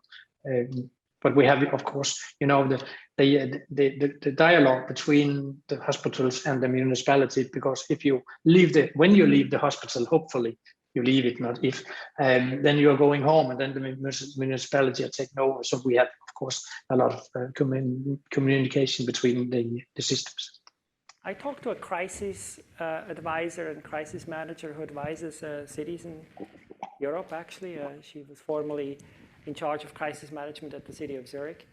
And she says the local public transport is rather naive about getting hacked, as are the hospitals. At the national level, the Swiss National Railways, they actually, for historical reasons and safety reasons, they actually have their own electrical grid. So a little bit harder to hack them, but probably a train could be stopped if you do it the right way. Quite a few systems that are affected. If we now look 10 to 20 years into the future, we've now placed digital locks everywhere.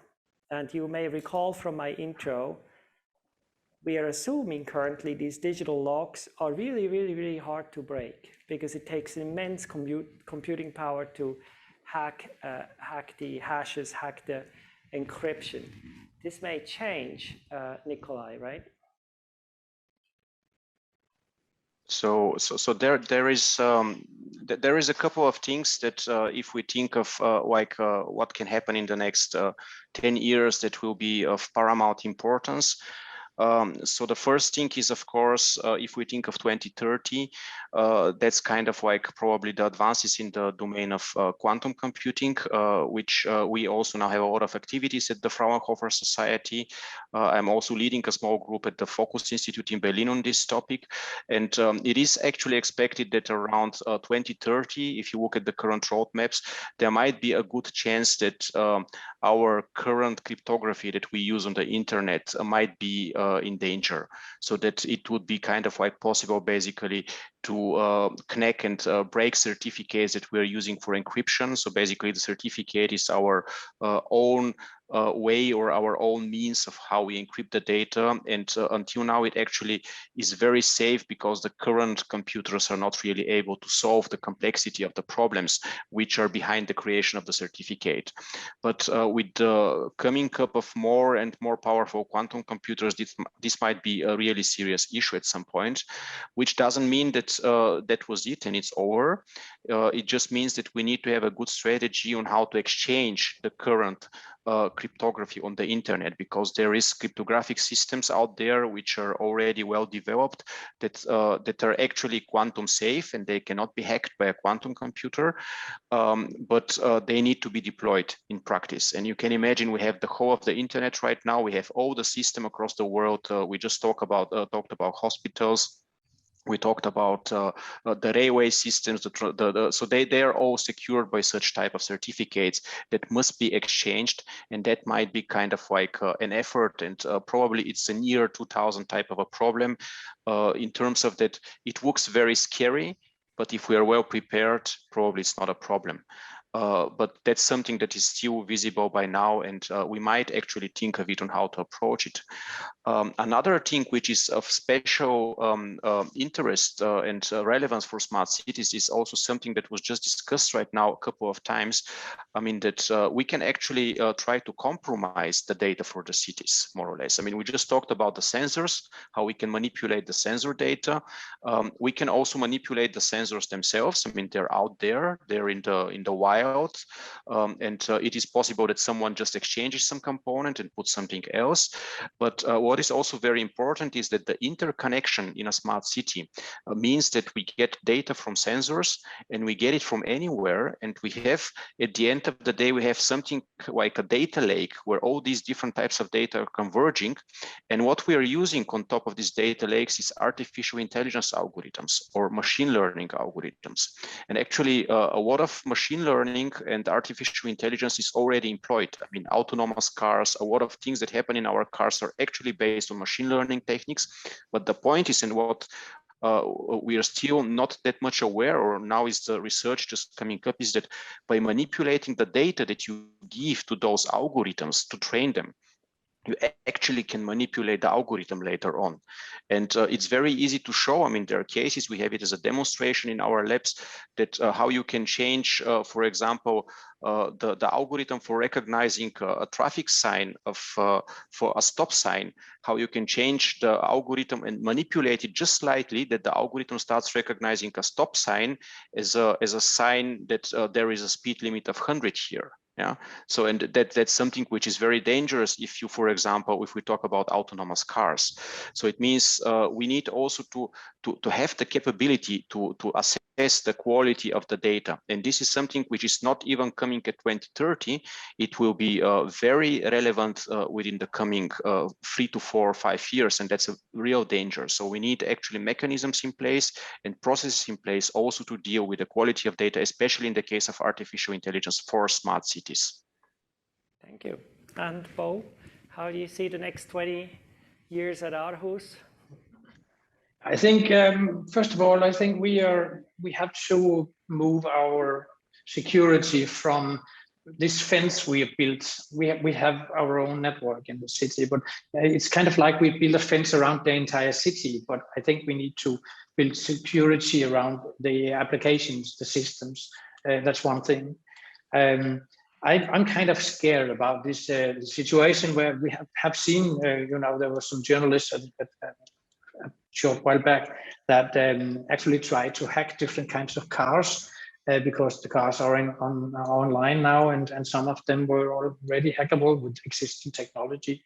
So if you can stop the brakes from working, you can do a lot of harm. So as Nikolai said, I think we can prevent some of the issues by using redundancy, 2 times or 3 times security around it.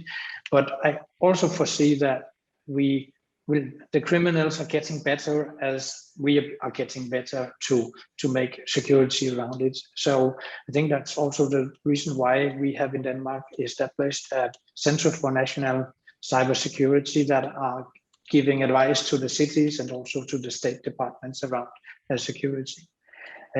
Actually, it would be wonderful if we just, I know this sounds naive, but if we just all have the good things in mind when we did our activity. But there will always be people and organizations that wants to do something really bad. The last thing I will say about 10 years from now or 15 is the space cyber security, because I think that if you look at this from a global perspective, but you can see the technology that expands from China, from the US, from other countries. I shouldn't have mentioned anyone, but you all know who it is also, the infrastructure, the internet is also now more than earlier a target for attacks. And I think that the cybersecurity and the safety of the citizens or the people also will be threatened by drones, autonomous vehicles in different ways. So it would be wonderful if we could have the positive angle on it, but I'm afraid it's going to be a constant battle against the criminals. Thank you. I see a lot of worried faces in the audience. And I think it's now our task to show the audience what can be done, how it should be done, when it should be done. And I'll begin with an anecdote. 150 years ago,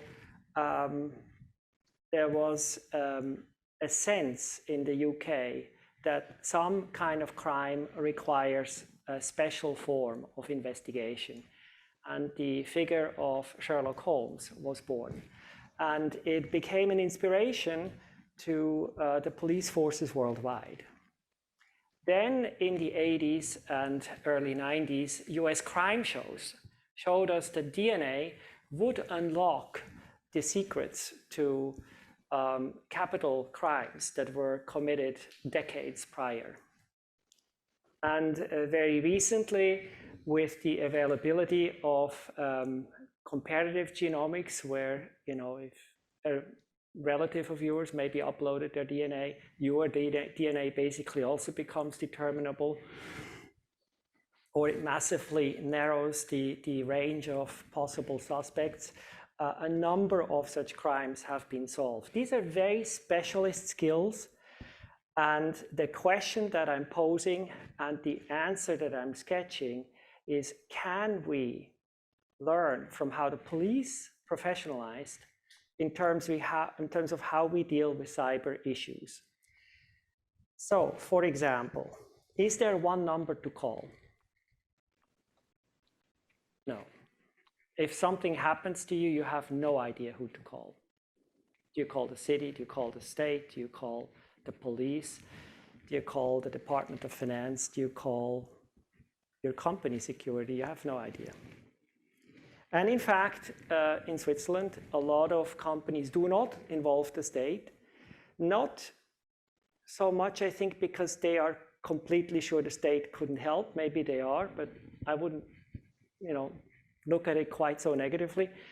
Quite simply because they're afraid something would leak and they would be exposed in the press as a company that's been hacked. And it just happened recently. A company tried to keep it under wraps, and it was unearthed anyway. Now it's a famous case in Switzerland. So one number to call. Then that one number needs to go somewhere, doesn't it? It needs to go to some sort of triage or dispatch place. And that needs to be attached to a control room that actually has an overview of the networks, a global connectivity to other centers of cybercrime, some way of relaying and interfacing with other units. And that would be useful for the coordination of a response. You know, does the equivalent of a SWAT team have to be deployed, or is it enough for a beat cop to go to the site of the cybercrime or to look something up on the internet? From there, we will go to mitigation. Something has happened, it's gone to the control room, SWAT or whatever has been deployed, but you know, it keeps, the ripple effects keep going on. The first idea is to separate any sort of infected system, to isolate it from all other systems so it can't spread in the case of a worm, etc. Of course, that may also then entirely cripple, because what may have sort of still hobbled along then is completely down, so you need redundant systems. It would then go into countermeasures and a shutdown, a restart, and a restore of whatever was damaged. And from there, we will go on into investigation. What actually happened? That involves replication. So you need a cyber testing center where you can test your theories as to what happened in a case of cybercrime. So you can have a better idea of how the systems were affected. And this is in fact what Microsoft and other companies are doing that are professionally in this business as part of their service, their paid service to the world. They do, of course, test these kinds of things. And that's also where you come up with a fix and you apply the fix and you test the fix. Any sort of traceback happens at that level, and arrests happen at that level. It may be necessary to arrest locally or to arrest through the interfacing with other governments and other police forces with whom the country has treaties. And then finally, there's hopefully an element of resolution. After that comes prevention, make sure it doesn't happen again. And also forward thinking, fearless thinking about future threats.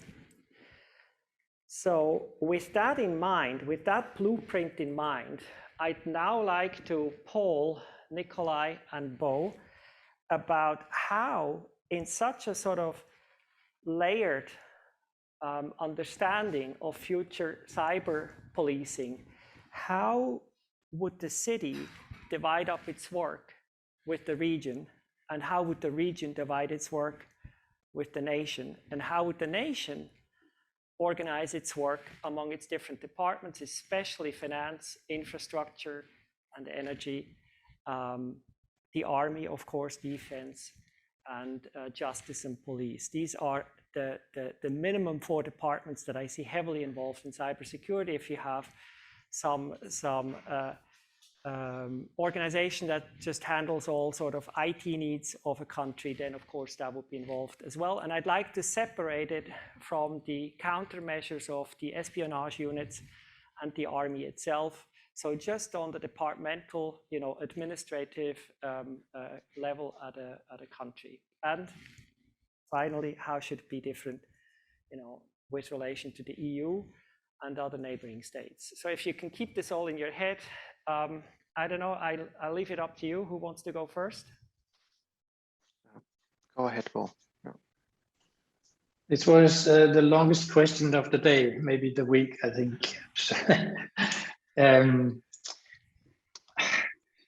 I think the picture you were drawing about one place to call is a good picture, whether you were in a municipality at a regional level or national level.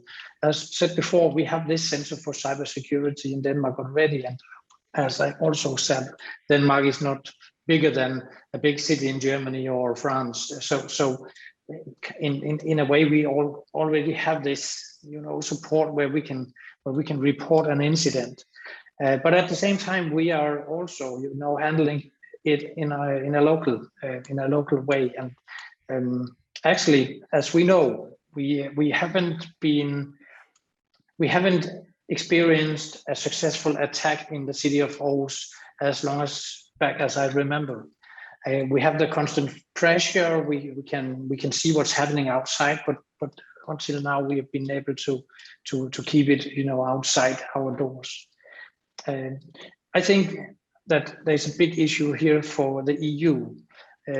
That's actually also the thing about the standards around smart city and IoT specifically. I think that we saw with the GDPR, every city in Denmark and maybe also in the rest of Europe have kind of tired of GDPR, but because we use a lot of resources on that. Alone in my department alone, we have several people just working on GDPR, but at the same time, it gives us more safety. We are more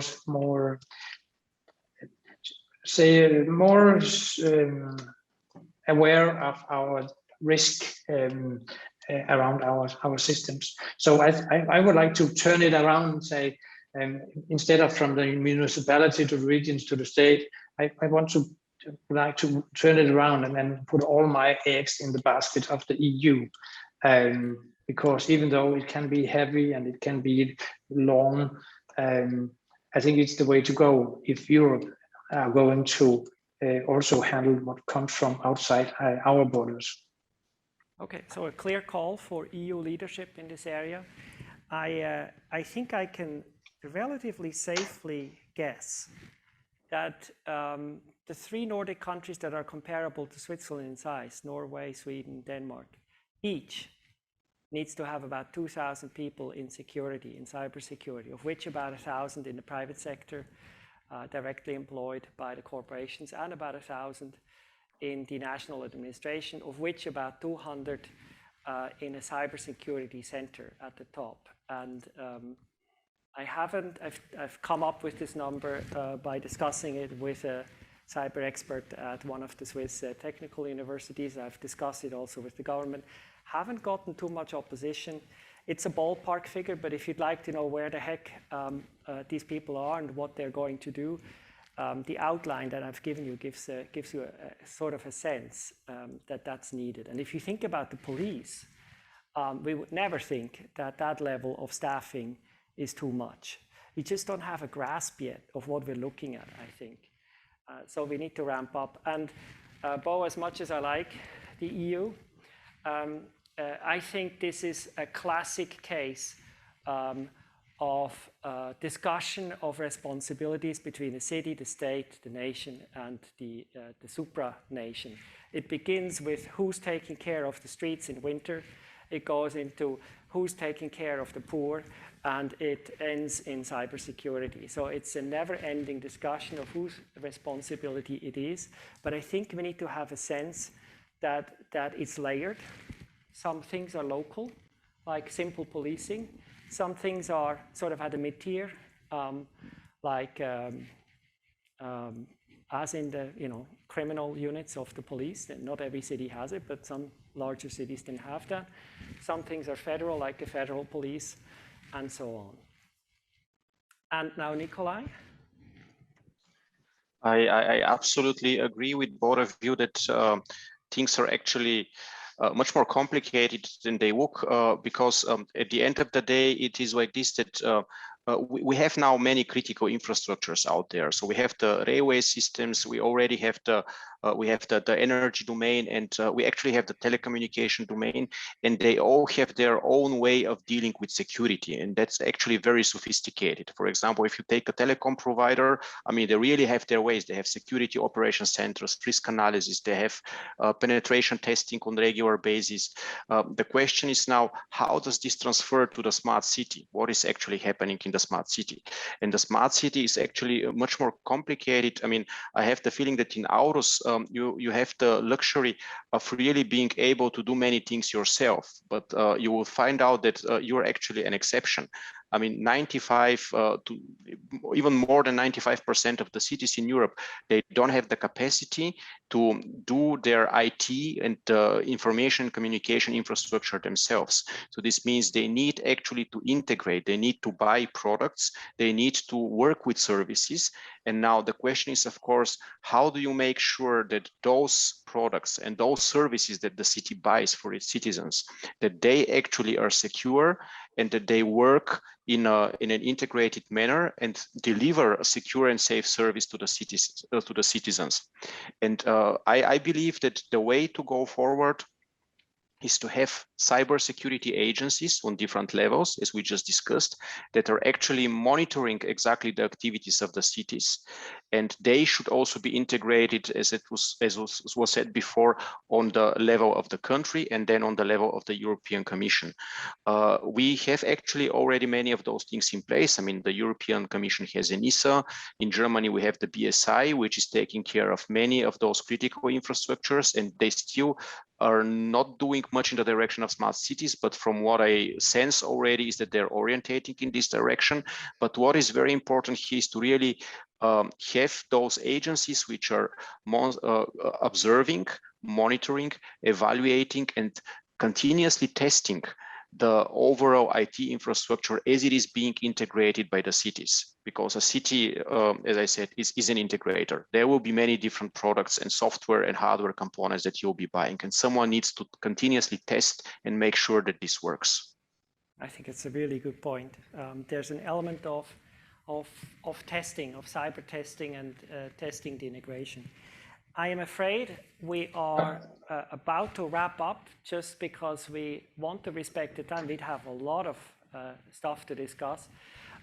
We are looking at prosperous 10 next years for IT and for digitization. We have, because of Corona, taken a leap no digitization initiative has ever been able to prepare us for.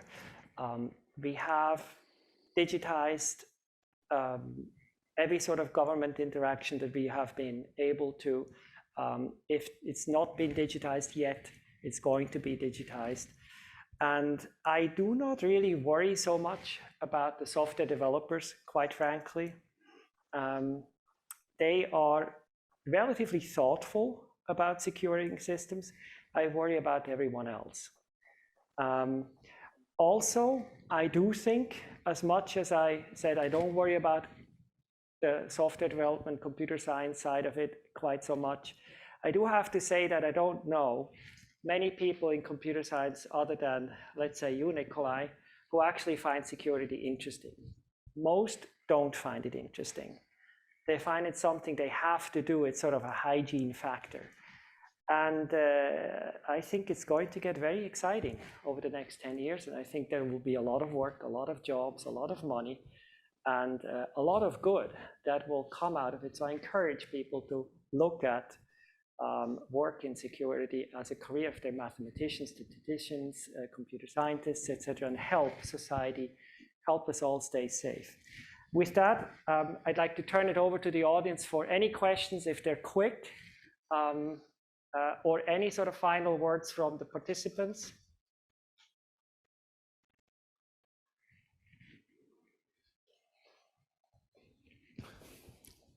Thank you. How do you feel? I mean, I think now basically we're sort of at the edge where you'd like to have another coffee or a glass of wine. Are you good for another 5 minutes? Okay. Not asleep? Can cybersecurity worries hamper the development of smart cities, including smart mobility and e-mobility? I guess that's a loaded question. There's more questions, but I'll begin with this. I mean, the answer is yes, right? Cybersecurity worries can hamper. So because it's a loaded question, I'll just answer it yes. Is there a risk, e.g., of hacked killer cars or smart houses being turned against its owners? I'll answer that in the interest of time. It's possible. It's not probable. It's more of a science fiction, Hollywood movie type of thing. So I wouldn't worry too much about that. Are these science fiction or real risks? I guess that answers that. Next question, how important is trust by the citizens, residents in the robustness of smart cities, cybersecurity? How can we build public trust? I'd like to pose that question to Bo. I think, first of all, that when we are putting up IoT sensors and smart city solutions in our city, I think it's really important that we are telling the citizens about what we are doing, what we are putting up. We have, and we're not finished yet, but we have an ambition that we always have a QR code on every sensor so that the citizens can scan the code and find out what is this sensor doing, and at the same time, maybe giving access to the data collected from the specific sensor. I think we in Denmark are creating solutions together with the citizens more than we did earlier, and it's an ambition that I know that also have a big weight in the EU. Actually, some of the calls coming out right now, you have to do mandatory citizen engagement for maybe 5% of the budget. So I think it's important to show and tell, show what we're doing, tell them what data is collected and also how they are used. And if I may make a connection to the European AI strategy, where we can see that it's now more visible for everyone that the AI algorithms that are until now are put in black boxes, neural networks, we don't know what's being done inside those. If we open them up, we may be able to actually create more non-biased algorithms. And in cybersecurity, I think that simplicity actually also could be an instrument. And I can give you a brief example. I know this is a long sentence and I'm almost out of breath. If we put up 100 different kinds of IoT sensors or solutions in a city, we need transmission of data from the sensor to a network server and into the applications and where we're using the data. So a few years back, we were looking into this mess of network sensors owned by the companies, the vendors, and some of it maybe even by the city. So a year ago, we launched an open source network server. It's accessible for everyone, also outside Denmark, of course. So we now in the Danish cities, most of the Danish cities, we have this IoT network sensor that we own. It's open source. We have companies helping to support it, but it's ours. So when we buy an IoT solution or a smart city solution, we tell the sensor company, you have to put it through our network server. So we don't rely on a lot of different network servers, servers. We have our own, and actually the one we're using, we are 16 municipalities using the same stuff. So it's a way where you are simplifying your infrastructure at the same time you're increasing the security around it. Thank you. Yeah, that's a long answer. Yes, thank you. But it's been, I think, the final word. I've looked through the remaining questions. They touch mostly on things that we have tried to address, such as the relationship between nations and the EU, or how should a city organize vis-a-vis corporations, the policing of cybersecurity issues. And as you know, we've been able to raise the issue. I was trying to come up with sort of a sketch of a solution, but we'd run out of time trying to nail this one to the ground. So as much as I would like to, I need to simply acknowledge these questions. They need to be taken up. Maybe if you feel so inclined, I don't know, I'll ask Nikolai and Bo if there's any questions as follow-ups, if they would be addressed. Another question is, who would be the point of addressing them? I guess you can use me, and then I would forward them to Bo or to Nikolai or anyone else I know. My email address, maybe you want to jot this down, is bea@zattoo.com. Okay, so With that, I thank you all.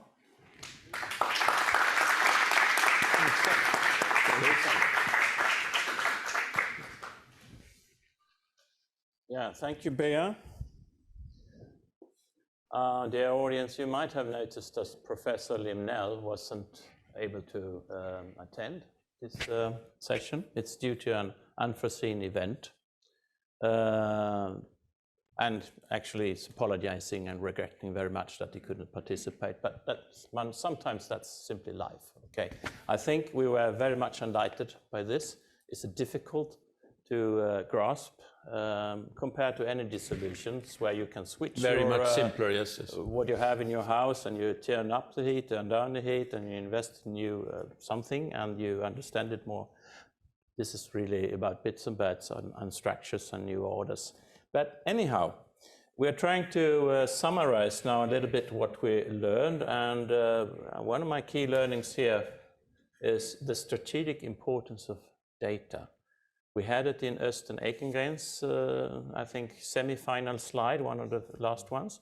Data everywhere, yeah, mobility, waste management, cybersecurity, housing, heating, gas meters, and so on. You have it definitely in cybersecurity.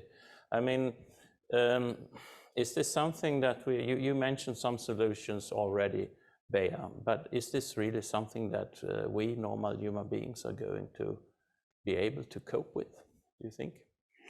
I think it'll degrade to the level with which we're able to lock up things. As you know, most locks are pickable, and I think we'll get to a situation where most digital protection will be breakable. Okay. Because at the end of the day, it does have something to do with energy.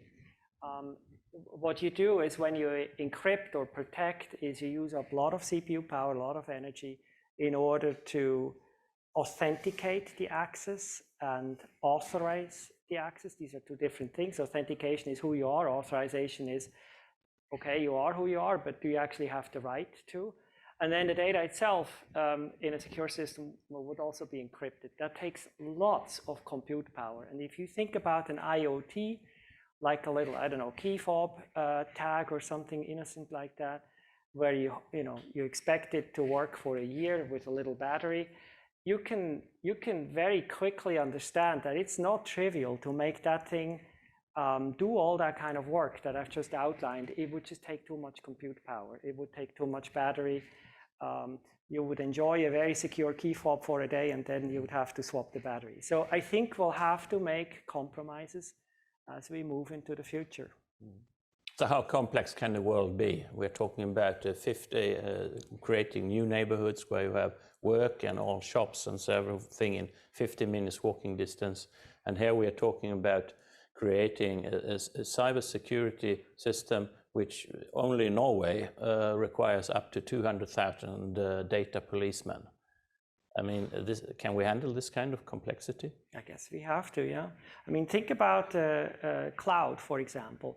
The city of Aarhus, as it was mentioned, uses heavily Microsoft, and I assume they use the Microsoft Azure cloud. I'm just assuming. Let's say they do. If they do, and the crisis happens, would they really have continuing access? Of course, I've talked with Microsoft about this, and they swear that they do enough replication and they do enough segmentation of the network in order to ensure continuing access, even if something should happen to their cloud. But at the end of the day, you're not really sure. The Swiss government sort of invited cloud tenders. As you're aware, the US government has also done it to Amazon and to Microsoft.